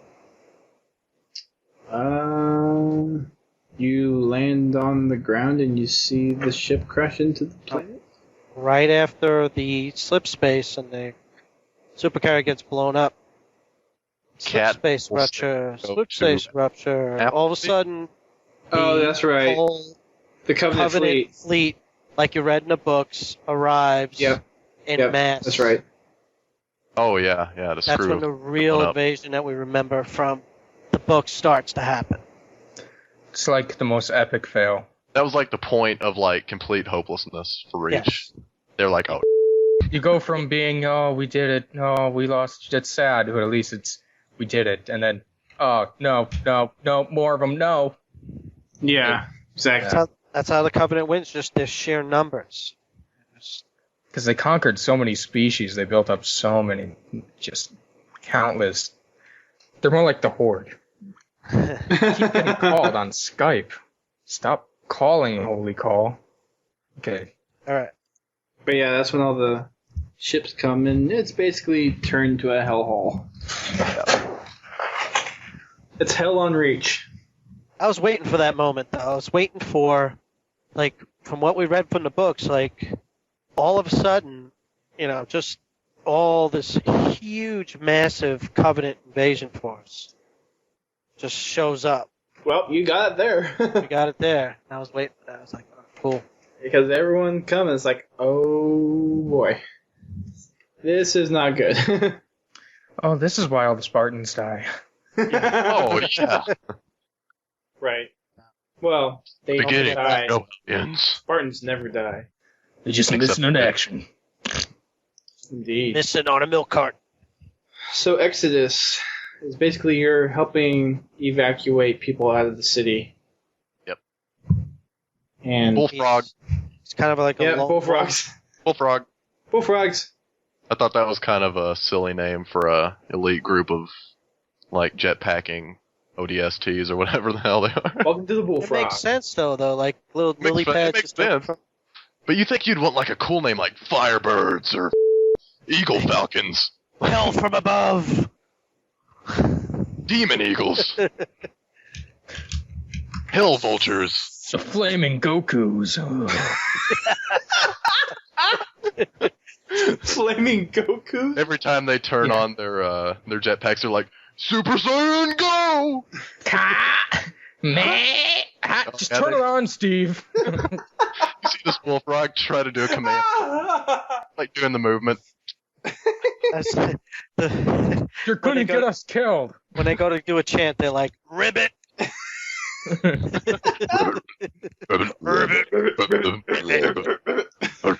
To really get into it.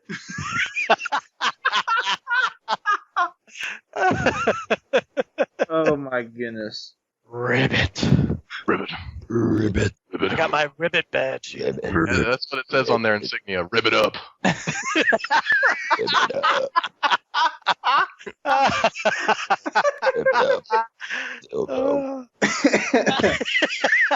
Wow. You say Okay. Rip it up. Rip it up, dildo.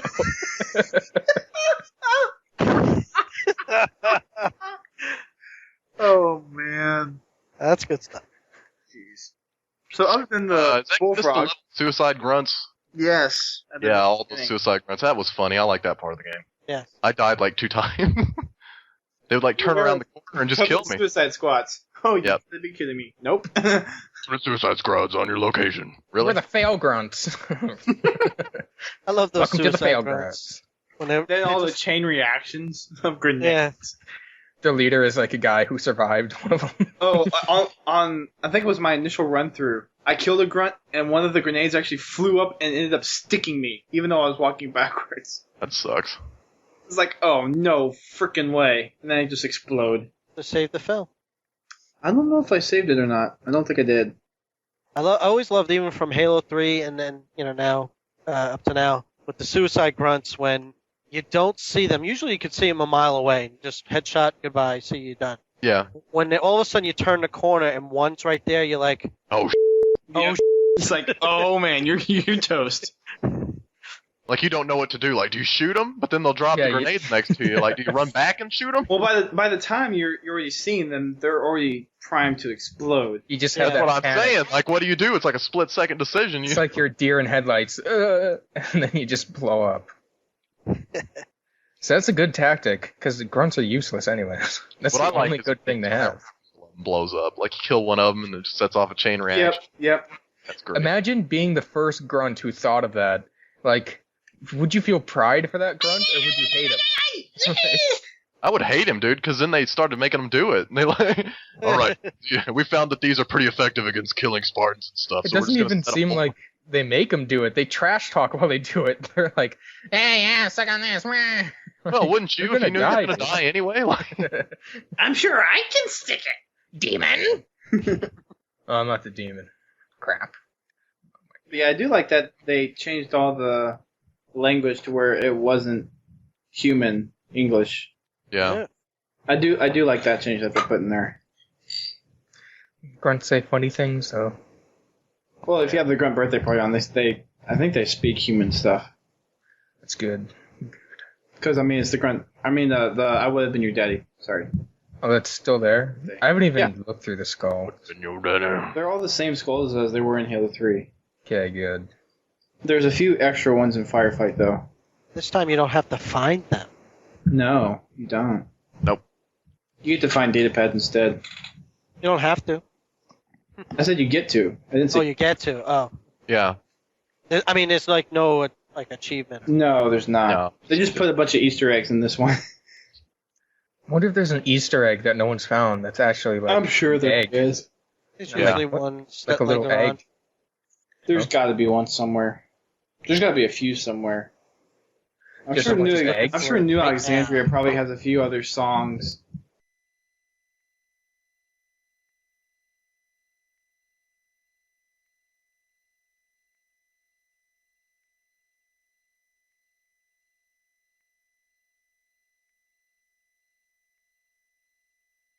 Yeah, it took you long enough. Wasn't That's what it. someone What? was saying, and I'm pretty sure it was a lie now, but that Bungie said no one had discovered the biggest Easter egg, which is on Sand Trap or something. That's supposed to be a giant Easter egg or something, but I think it was just a rumor that got caught up and turned into fact. That would be cool. That would be awesome if there was something that no one found.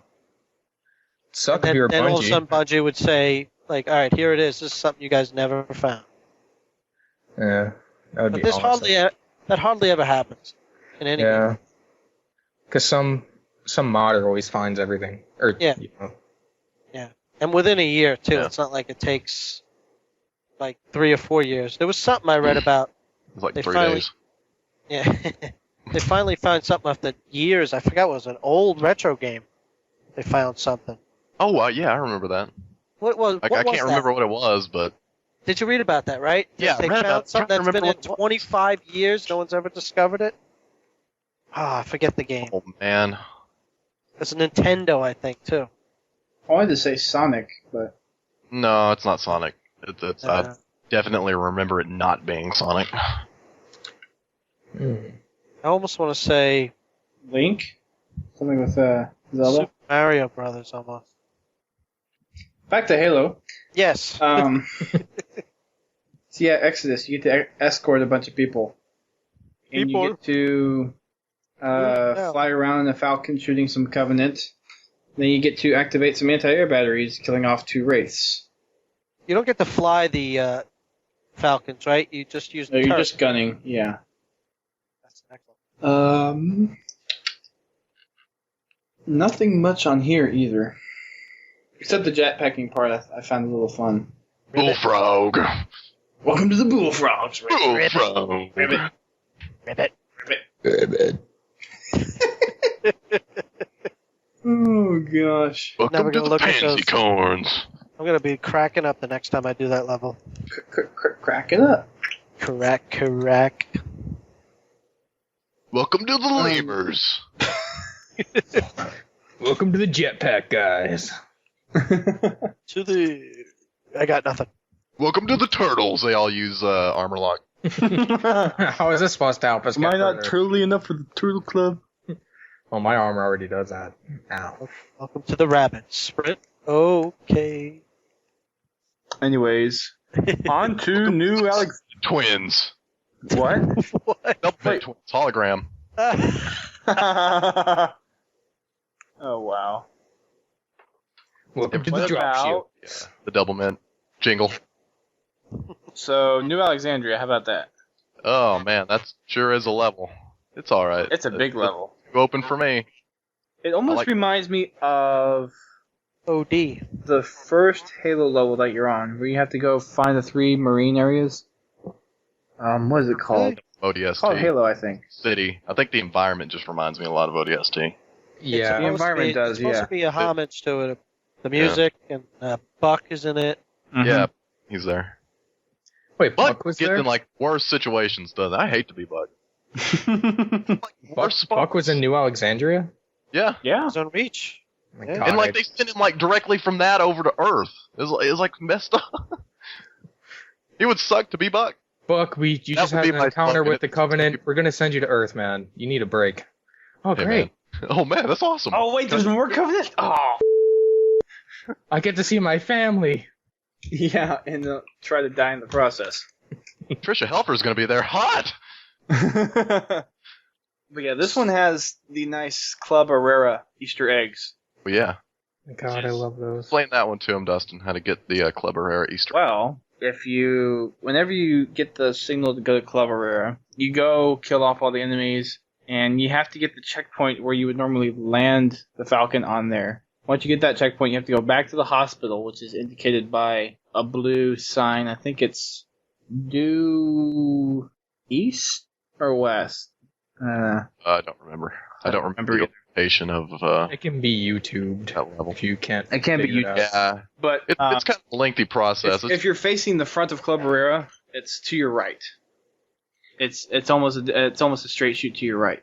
But you go down to it's an altitude of 350 meters, and you activate the switch on it's in a kind of partitioned off area that's indicated by 2 trees. Activate the switch, you go back to Club Herrera, and you go inside, and there's a DJ, Brute, there's 2 bar brutes, and then there's grunts dancing everywhere. And the first song that's playing is Never Surrender, or a remix of it. And then if you go to the top of Club Herrera, after going in there, you can find another switch at the top. And if you activate that one, it starts playing the Siege of Madrigal. Yep, which is an Okay. old Easter egg that they've had in, isn't it every Halo game? I don't know if it's every Halo game. I don't Halo know if it 2 was in might Halo not have 2. had it. Yeah, I don't think it was. Halo 2 might not have, yeah. No, I know Halo Halo 1 3 had it. Halo 1 and Halo 3 had it. And ODST had it. Really? Where? Oh yeah, on isn't it by Marty. that secret. Oh, that's right. Yeah. Yep. Oh, that was the last Halo Reach tricks. That's right. Speaking of which, Chris, you're really quiet. I think he died. Chris, are you awake? I'm right here. I guess not. You know what angers me? Spec Op grunts. I have to shoot them twice in the head. Yeah, you have to get off the mask and then shoot him in the head. I like those grunts with the packs fly and they flip around. Oh yeah, they're gas tanks. The gas tanks. Those are funny. Because you shoot off the gas tank and then they'll start flipping, doing somersaults in midair. It's hilarious. No way for a grunt to die. Good way for me to die. I've had those things shoot up at me and kill me. Yep. Yes. Explode. Especially on Legendary. If they get close enough to you, they just pop and you're dead. No fun. Nope, no fun indeed. But New Alexandria takes what, about 30 minutes to complete? Maybe you have to do like the law jobs. Come save us!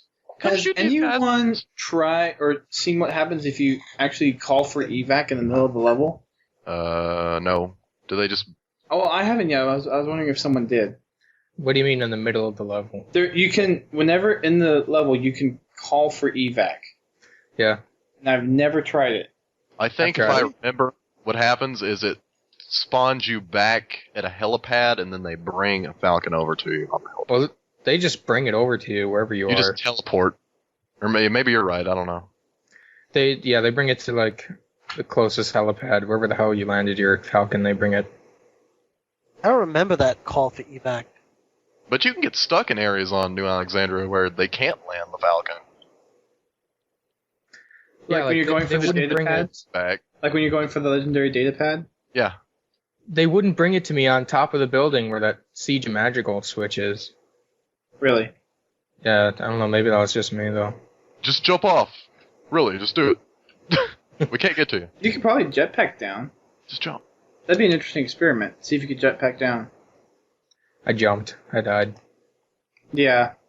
I would assume you would from that height. You're falling, what, 600 meters? I could have made it, man. Could have made it, man. If only I had like 100 meters of grunts to fall through. I just needed to armor lock at just the right moment. The game times you out before you even hit like, what, 200? Yeah. So that's weird that Spartans randomly die just from falling. Like, without hitting the ground, they just die. That's a gameplay thing, though. Yeah, that is a gameplay thing, which sucks, but... Suspension of disbelief. I mean, because you can have a Hornet come in after you free fall, and then you can just hop onto the Hornet, and then the Hornet can slowly come out of the dive. Eh? Eh? Eh? No. Oh. What the hell just happened? I don't know. But New Alexandria, you fly around to basically 3 different locations with jammers, and then there's like 2 or 3 different side quests that you can do. Is that right? Yeah. Sound about right? Yeah. Something like that. And it's I've found it to be pretty much random every time, what the order is. Yeah. That's what I read. It's random. It's not. There's no way to really generate the same ones every time or something. Right. I think it also depends on where you are, triggers certain events that you can do. Right. Like, I think between every major point, although I haven't had this happen every time I've played, but most of the time, between every time you go and disable a jammer, there's a little side quest. But that's just what I have found. But it was interesting flying around. Yeah. The Falcon. I like the way it flies. It's not as straightforward. Yeah. Yeah, I like it a lot better than the Hornet. And that actually feels like flying. Yeah. The Hornet felt like a toy, kind of. This actually feels like a vehicle. Right. I'm going to spawn a Hornet or a Falcon right now and fly around in it. Spawn on your bro co-op style. I like how it goes faster. I like that acceleration. Yeah. And then it tops out and it goes super fast. Yeah, it is pretty nice. I think it was a nice change from the Hornet. Hornet was their practice girl for flying vehicle. They made this. Right. But yeah, every time I do the Club Aurora part, I always go activate the switch so I don't have to fight the hunters. Hunters are tough in that one. Yeah, they are. And plus there's all the fuel rod grunts. You can just shoot them off and then you take their fuel rods and then shoot all the other grunts. And you can go towards the heavy weapons commendation. Blah, blah, blah. I wish I could be accommodated when I'm playing Halo Reach. Next level is the package. This is pretty much, I would say, the level with the most story behind it. Yeah. Yep. Because you're back in and around Sword Base, you're taking the tank up, killing off the Covenant. Once you get to Sword Base, you're being blindly directed around by this AI of unknown origin and unknown classification, according to Dot, until you're taken to a place underground with an ancient artifact, Forerunner artifact, and the little Cortana sliver. Yeah. Or whatever it's called. Splinter Cell. Splinter, yeah. Splinter Cell. Splinter. Tom Clancy. Splinter Cell, wow. Yeah, the tank part wasn't that bad. I actually used the tank to destroy the 2 anti-air turrets. Like, I just stayed back and shot inside, and I managed to kill them that way. Yeah, I remember you told us that last time. I was like, I haven't. Yeah. That's cool. I mean, it's pretty easy to do. As long as you don't get the ghost coming up to you or the banshee shooting you, you're pretty much set to go on killing them off with a tank. Tank beats air turret. Tank beats ghost. Tank beats everything. Yeah, if you can get the tank to the gate, you can get the achievement if you're playing on... It has to be at least heroic, right? No, legendary. Oh, legendary, okay. That's right. That's a legendary. Legendary. Legendary. Some of those achievements, the way they're worded is misleading. Like, survive the whole level without setting foot in a vehicle on winter contingency. Yeah, but it's really only the whole half level. the vehicle. It's only half. It's like not even half the level. It's like nothing. Survive one big fight without getting into a vehicle that doesn't require a vehicle. Or, That's weird. Yeah, that one's kind of weird. They had to clarify a lot of the achievements, in their weekly update, exactly what they meant. It doesn't explain I it all. I just wish if they came to hear me beg wasn't as glitchy. Yeah. That one is ridiculous. My friend actually got it, and it didn't work after trying for like an hour. Oh, you can get it, but it'll never give you the achievement. Yeah, that's what I mean. Like You have to get got it for it. extremely lucky. I mean, I've just been lucky enough actually taking the time to get the achievement, so I don't have to worry about it anymore. But I've had people ask me to help them with it, though. I think I just got lucky when I got it. I mean, it took me about 40 times, but I got, I made the assassination and didn't get it probably 3 or 4 times. Oh, that probably happened to me at least 12 times. Yeah, no, it was 3 or 4 times, and then boom, once it popped, and that was it. It's like, I'm done, quit. 40th time, that was it. Yeah, I'm done. I can finally sleep. It's over. Yeah. It only took me like a half hour, too. It's not like... You got lucky. Yeah. Because it took me 2 sessions of 2 hours each. But And by the time I get it, I'm like, oh man, the time's really gone by. Yeah, but it wasn't like I was doing anything different, or I was No. that much off those 40 times. It was like I was very, very close doing the same exact thing that many times. Maybe it was more times than that too. I'm not even sure. It's just a very, very glitchy achievement.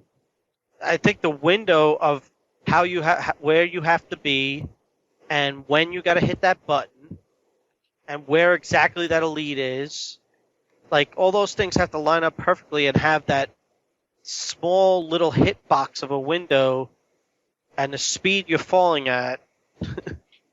That's kind of an ill-made achievement anyway. It's like... Yeah.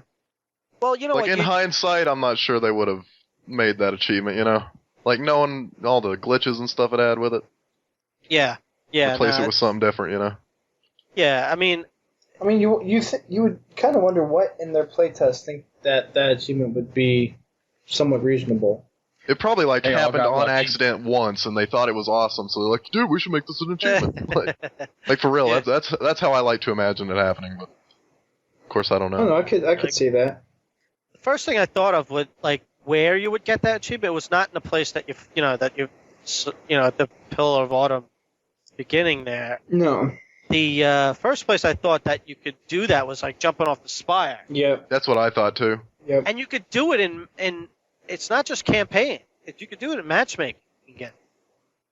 You can do it. It's just tough. You mean Like you have to if be you lined would- up perfectly. Oh, to do that in matchmaking, you know how hard that would be. You have to get That'd be pretty so awesome. lucky. You have to Can get- you would do be it in so custom? Awesome. No, it Even has to be matchmaking. And it has to be matchmaking. That sucks. But that would be epic. If it happened in matchmaking, you're like, oh my god! Share this film. Guess who's buying Bungie Pro? Render this. Uh, Render it again. See? recommend tag. Yep. Hashtag awesome. Sauce. Awesome sauce. So what do you guys think of the turrets you have to keep on like activating? That did was seem- weird. I mean, it was You mean- alright. That was Yeah. an issue. They were kind of useful, but it still seemed They like, were useful. I used them, but it sucked having to keep them maintained. See, I would have made an achievement to where, for on normal at least, you don't lose a single turret. That would suck. That would have been a good. It'd be better. It wouldn't be as glitchy as. Oh, I did on my first Big. run throughs on normal. I didn't lose a turret. That'd probably be on legendary though. That achievement if they made it. No Yeah. way. No.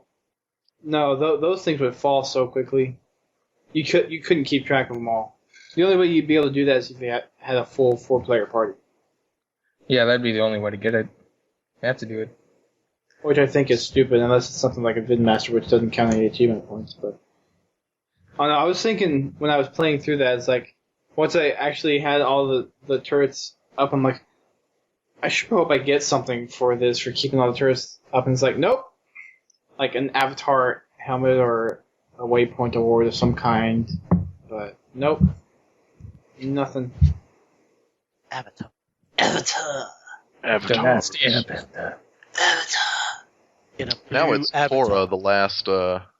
Actually, I don't know what the title of that new Avatar series is, but I know Last that the girl's Airbender? named Korra, and she's the Avatar now. The Legend It's- of Korra. Legend Yep. of Korra. There you go. There. That could be good. I was really into Avatar: The Last Airbender when it I was new. love, Did you see the Mhm. movie? love Avatar. Oh, wait a I second. didn't see the movie, no, because I don't hate myself. I saw. If you like the I series, have you'll like the too movie. much respect for the animated series to watch that movie. It was For so real. Yes. faithful. That's though. really the reason I'm gonna watch it. If you like the series, you'll like the movie. There's some stupid dialogue, Ew. but it's still cool to see. I don't the know. I've heard I people don't know, say, dude. I heard that was god awful. No, I don't even want to touch it. I Hold on. I went Hold and on. saw This it. is It the was Hates good, podcast. man. I'm I sorry. liked it. Can we make an Airbender? We should start podcast? a Avatar: The Last Airbender podcast. Just watch the old DVDs all the time. Welcome to Avacast. Video I think we'd say if you loved Avatar, you will hate the movie. If you liked Avatar, then yeah, you might like it. I loved Avatar, and I liked the movie. Ugh. Because it was cool for me. After Dragon Ball Evolution, I needed a faithful adaptation, It was and this god. was faithful. The word god awful that Brent just said is a spot on review of the movie. I don't know. 9 times out of 10, I've heard people say they didn't like it. Oh, it got terrible reviews. Yeah, we're not the only ones. I don't know. I liked it, but that's just because I hadn't seen any of the Last Airbender stuff before. Yeah, you need to go watch that, and then Yeah. just go, wow, that movie was this animated series. See? I just I think liked Airbender how is faithful it talk was. about like the most perfect trilogy story of Yeah, anything. it's awesome. I It think had- Avatar Airbender is the most perfect. Yes, that is trilogy it's story just ever amazing. told. And that it was on Nickelodeon is amazing to me. I had Like I that had they to, I had to produced go such a see the good movie. series. I had to take my kids to see it because they like Avatar too. They got me into it, and they wanted to see the movie. They're 6, so they wanted to see the movie. So Right. otherwise, there was no way. I just knew it was Shyamalan Ding Dong was going to make a mess of it. I thought it was cool. I know it's not a good movie, but I thought it was cool just to see what the bending looks like and see the characters. Even the bending But was that wasn't really even slow. that cool. It wasn't even that good. The CGI was kind of crap. Yeah, like once you saw the trailer, you saw everything. Well, Right. once I heard that the cast was like kind of whitewashed or whatever, I was like, "What?" Yeah. Like I didn't see the weren't movie. really, I was though. gonna see it before I read reports that it was like super whitewashed and then it kind of sucked. I'm like, It wasn't super whitewash at all. Like it was just that each race. well, was at a different first they were like, Zuko's gonna be played by Seth Green or something. It was weird. It was like, no, No, he's going to be played by Zac Efron. Sasha will be, or I don't even know. Sokka will be played by Sacha Baron Cohen. It'd be awesome. No, mine it wasn't a joke. He was going to be played by Zac Efron. Zuko. Oh, I know. That's what I'm saying. Oh my God. That would have been just terrible. How did we get on Avatar from Halo? I don't Because know, Avatar's man. awesome. I'm sorry. we need to start we're an talking Avatar about the package. We're talking Okay. about the package. And Yeah, picking up the Cortana splinter from Halsey. And the Really? big debate behind how it's such an important discovery and possibly save humanity. Yeah. So this is where the majority of the story happens, is this level, I think. This is where Yeah. you find out what the hell the Noble Six did that was so important. Right. What was going on Reach? You know, What was really happening? Well, it's nice that this pretty much what they tried to do make of a story for this game. So how do we, of course we know what happens to Reach. We know it gets destroyed. And we know some of the story. But how do you tell something within that Titanic-like story that's interesting? Yeah. And it sounds like we get to be the player that really Sets the Halo whole- in motion. sets Halo in motion. Exactly. So what we do, or what Noble Team does, is set that in motion. right? Right there, and we see exactly how and why right there at the end, and that's what made it one of my favorite campaigns. That, like, how they did that. Right. Yeah. So, yeah, that's all I got to say about that. That was a good fun level too. The design was nice. Yes, There are a lot I- of cool last stands. yes. I'm just trying to think. The Halsey part was the last level, or the last point in that level, right? Yes. And then you got out. Okay. Just making sure I wasn't missing anything. You got it. Then she Yeah, dabba doo. You got it. her and So there's only really John. 2 checkpoints in this game, right? The first one, the mission start, and then Rally Point Alpha when you're in the cavern, I guess. Yeah. Think Yeah. so. Yeah. Because all the other maps have, like, multiple checkpoints. But, yeah. So that's pretty much the package. we see John fly away with Halsey to Castle Base. So he lives, June? right? Well, Yeah. Well, Yeah. that's the speculation as I lived. it's he's a Spartan left on Reach after it was destroyed, so He was probably left on assumed it? I MIA. thought he went with Halsey. Yeah, but Halsey's presumed dead. Yeah. Oh, so They think she's dead too. Yeah. Everybody's presumed dead. Well, So even if he's alive, he's presumed dead. Or MIA is the Spartan. well, we know Halsey lives. Yeah, we know Halsey. I wonder if Oni has like the secret database of Spartans who are actually dead and not just really missing in action. Yeah. It's like Maybe they have a from the little Halsey asterisk journal. next to their name. Actually dead. Nah, who are we kidding? They're dead. what's a smiley face mean? Oh, they're dead. Oh, that means they're dead. They're not really missing in action. We just tell people that. Why a smiley face? Oh. Because it makes me happy. Makes me happy to know that those guys who are better than me are dead. I'm smiling. Let me ask you guys this: so you have Sword Base, right? Yeah.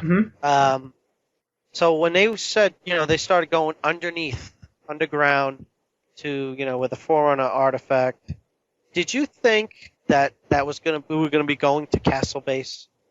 No. No. No. Oh, I What kind of is figured I'd Castle have to Base? get something to the Pillar of Autumn. I knew before the game even started that I would probably have to get something to the Pillar of Autumn because they couldn't have a game where everybody just died for no reason, right? Right. They had to have something to connect it to the rest of the series. So I kind of figured the only way you could connect Reach to the rest of the series is through the Pillar of Autumn, right? Yep. Right. So I figured And we'd that's be what they going did. there eventually. Right. So Right. Well, I thought that when they were going down, because we heard about Castle Base, in the books a lot. All this Oni talk in the game. I'm like, are we gonna be at Castle Base at one point in this Is that where they made the Spartans?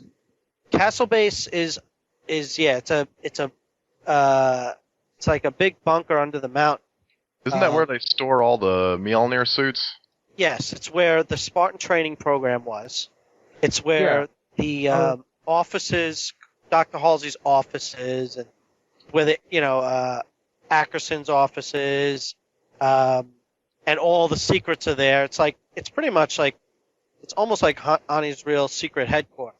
Area 51. I was waiting for the Spartan training area the entire game. Yes. I was looking around for it, like, it's got to be in the background somewhere. They got to put it in here. Oh, is that it? I got to the part with, like, there was a wooden pole, and I was freaking out. I was like, oh my god, this must be the pole from the book. You had to climb up it and ring a bell. Look, everyone, it's the pole. Way to go. Yeah, I don't know. That's what that's what I thought when we were going underneath. As soon as we started going underground, I'm like, okay, we're in Oni's sword base. What's going to be? We're going to go underground somewhere. Where are we going? A castle base, and that's where I thought that's where Halsey was going to be, and there's her secret was going to be down there. So yeah, that was me the entire time we were playing on Oni sword base. I was just going, this is where they made the Spartans. I'd walk up to like a copy machine. Did they use this to make Spartans? This is where Spartans used to copy. God, this is where they made Oh, Master man. Chief. Think of the Xerox. Oh, 250 If I start a copies Spartan group, minute. I want it to be called Xerox Team. Xerox team.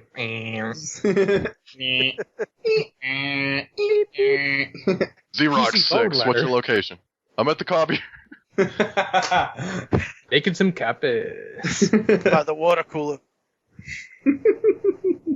Also, you're going to have to submit your W-2 by like 12 today. Get that in. Oh. That'd be a fun game. This is going to be a 3-part show. Halo bureaucracy. Yeah, it is. Yep. Hey, maybe Chris will be in the third part. Oni bureaucracy must suck, man. Think of all the they have to deal with. For real.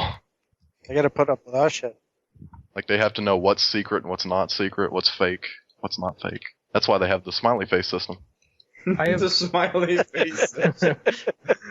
If someone ever implements that, I am going to be just laughing my. Like, this creepy little Oni smiley face, that'd actually be kind of cool. Like, that like a means they're dead. superintendent, like a superintendent smiley face or something. Yeah. I have a This question Spartan's I wanna dead! ask. Yay! I mean, Watchmen had the smiley face, and that was creepy. Clean up the blood, keep it clean. Yeah. Keep it clean. There's a question I want to ask before we finish this part. Did the engineer from Halo ODST, Virgil, get a job at Oni? The answer is yes. What? They plugged that sucker in. I Virgil. like to think that they gave him a job at Oni. Should I just Yeah. ask the question? Go for it. Yes, just do it. Okay, I was going to ask, what is your favorite piece of Halo lore out of everything? Promotional, games, books. Which one is your favorite of this? I don't know if I can answer that. I don't. I could. Piece of lore? Yep, piece of mine lore. is I Love Bees. Oh, Yeah. Yeah. Hmm. That was cool. I remember I that. still haven't seen that yet. I gotta be honest. I hate those things. Oh, you didn't like that? Alternate reality games. Yeah, I hate them. I didn't like the game. I like the audio files. That was cool. I hate them because I suck at them. Like, I Yeah, can me never too. figure out the puzzles. I didn't That's- play the game. I just went back and listened to the radio play like 3 years after it happened. I was like, oh, dude, this is really cool. And I put it on my iPod. It's a big file. I need this stuff spelled out to me. I can't. that kind of stuff. I really didn't get it. Yeah, and I suck at them. I can't follow. Favorite piece of Halo lore? Yeah. That's a hard one. I mean, I guess for some people it'd be the Noble statue, but Oh, well, What? okay. Yeah. I don't know. I say Podtacular. Excellent community. There you go. We did contribute that smiley face thing to the lore. So Oh, yeah. Smiley faces on Oni documents. So my Yep. favorite book Means death. is Ghost of Onyx. Still need to finish that. I love Fa- Ghost of Onyx. Favorite comic, I would say Hell Jumper. I haven't seen a lot of Halo comics. I've seen like Stunt Mutts 117 when it was going, but that was like the only one I saw. I like that story in the Halo graphic novel where That they was a have good that one, one yes. Spartan where they have the Spartan testing out Master Chief's new Mjolnir armor that he got in Halo 2, Right. like right before he got it. Like they were Yeah, it takes testing it place out. on So Earth. they got like a Spartan out of retirement or something because she was having a kid or she wanted to raise a family or something. She wasn't pregnant or anything, but they had her test out the new Mjolnir suit and she whipped some ODST. It was pretty cool. Armor testing. Yeah. Maria. Oh yeah, that's her name. Then She had this, there's actually. Go ahead. You go ahead. No. I don't remember why I like that one that much. I think I just like the art style. But I also like it fit in to the lore, I mean, it was a little piece of lore. It was unimportant, but just knowing that suit of armor would go on to help out the Chief in the events of Halos 2 and 3. It's pretty cool stuff. Yeah. It's cool, Also, man. The graphic novel also had Sergeant Johnson was a Oh, yeah. Spartan. What? Yep. Sergeant Johnson. Oh, I have the Halo Encyclopedia, but I haven't looked through it yet. You guys see that screenshot in Halo 3, the Kool-Aid one? Kool-Aid. No. Oh, yeah, I've seen it. I think I've seen it before. Didn't they use, like, spawn point pieces from Forge to get, like, the red? No, it was just Maybe I'm Sergeant Johnson something. looking shocked. And Oh. it's just a caption that says, "You didn't just say we are the Kool-Aid." I'm And thinking of Pikachu. Never mind. my Somebody friend made Josh Pikachu. sent that. Yes. Pikachu? Yeah, they did. Yep. That'd be cool. Wait, what were we talking about? Pillar of Autumn.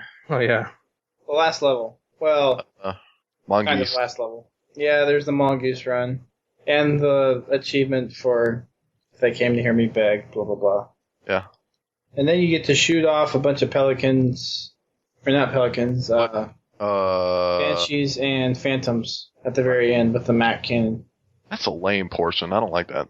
I think it's a lame way to end a game like Reach. You're just stationary, right? I don't think it's Ships are. I don't think it's a lame way. I think that how they did it was lame. Yeah. I think you could have done something with the Mac cannon that would have been cool, but they just didn't do it right. Yeah. Especially with the cutscene thing at the end. Like, I didn't need to be taken out of that, with a 2-second long black screen and then see the carrier explode right after I did the action in game. Right. Right. Yeah, we talked about You that. press the right trigger Yeah. and then it just goes into a cutscene. Yeah, we talked about that whenever. Yeah. Last Yeah. week. Yeah. Still stupid. It's a good point. I like that. But let's see, the Mongoose run was interesting. I actually get my Mongoose all the way up to the part where you encounter the Scarab. That's The two scarabs? no, the one Scarab where Carter Oh yeah. commits suicide. Can you What kill about- those scarabs? I never knew. Nope. What the I never knew. Nope. I didn't know if you could. Well, you probably could. I mean, Yeah. for real, I can never you? tried. I never tried. Yeah, I just drive by that. I'm like, yeah, I'm out. I mean, you're obviously supposed to drive by it. Even Carter says, "Screw those scarabs, keep going." I know. I don't know. I That'd be kept thinking an myself, interesting "Can I do it? experiment. I'm gonna do it. Oh, we should do that right now after the Yeah. podcast.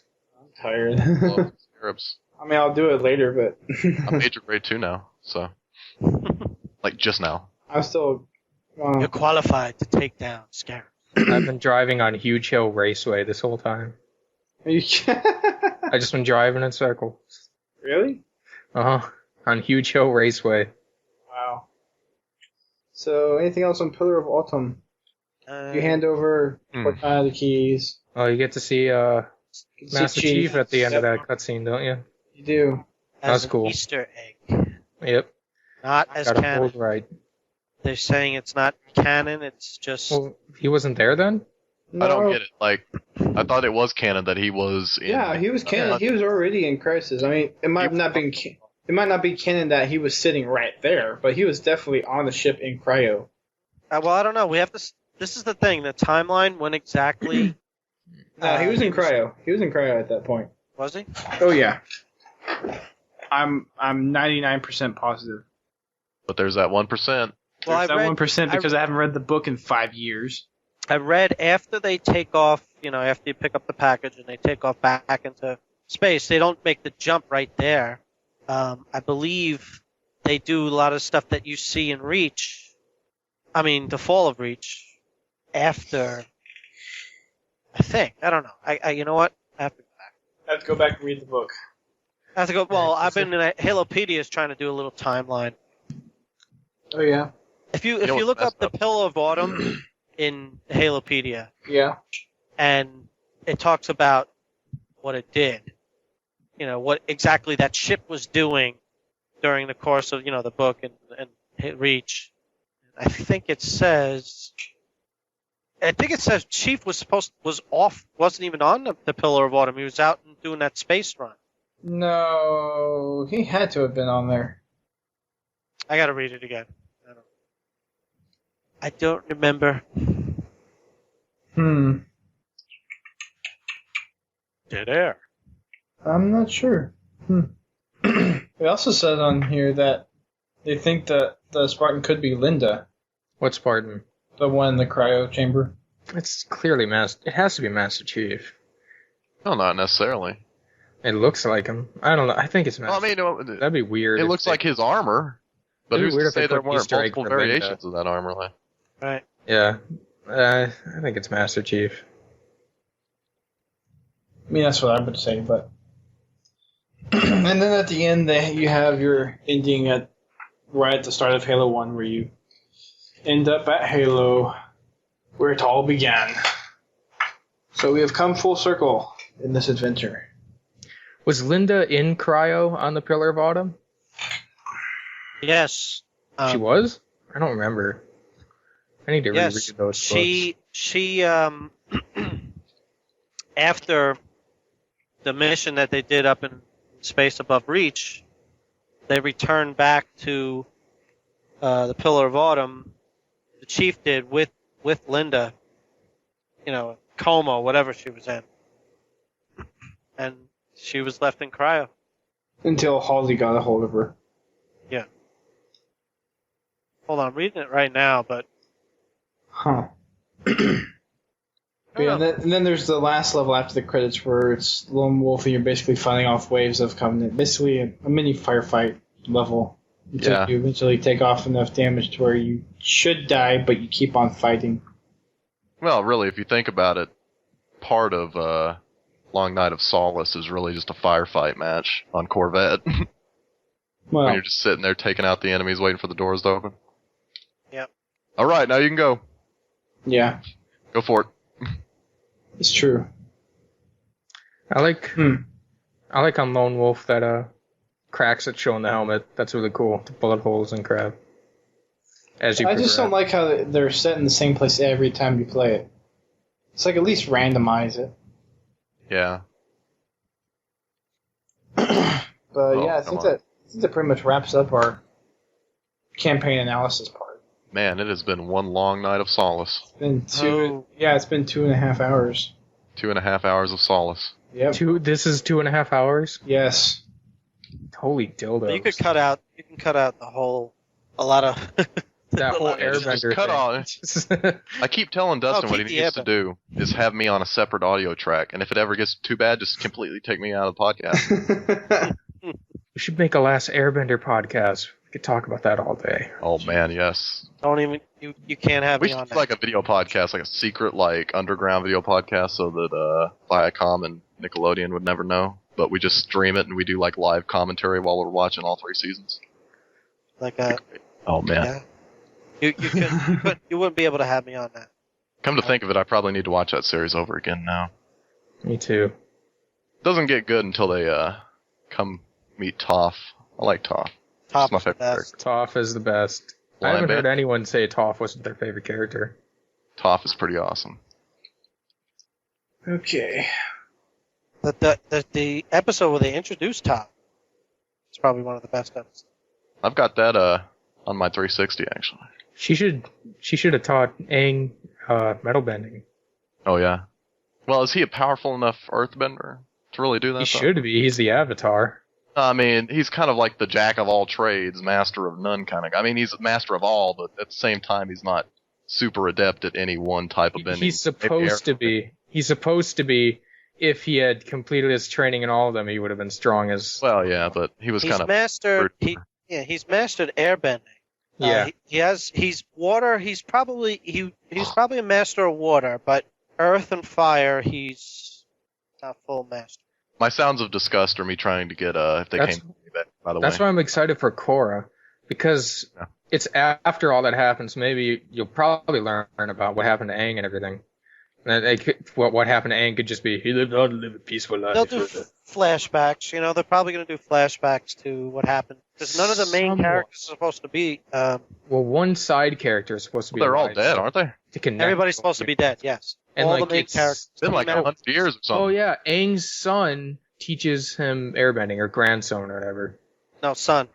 Son? Yep. Yeah, He's- Aang's. So I he always was the wondered last that at the Airbender? end of. I always wondered that at the end No. of Avatar.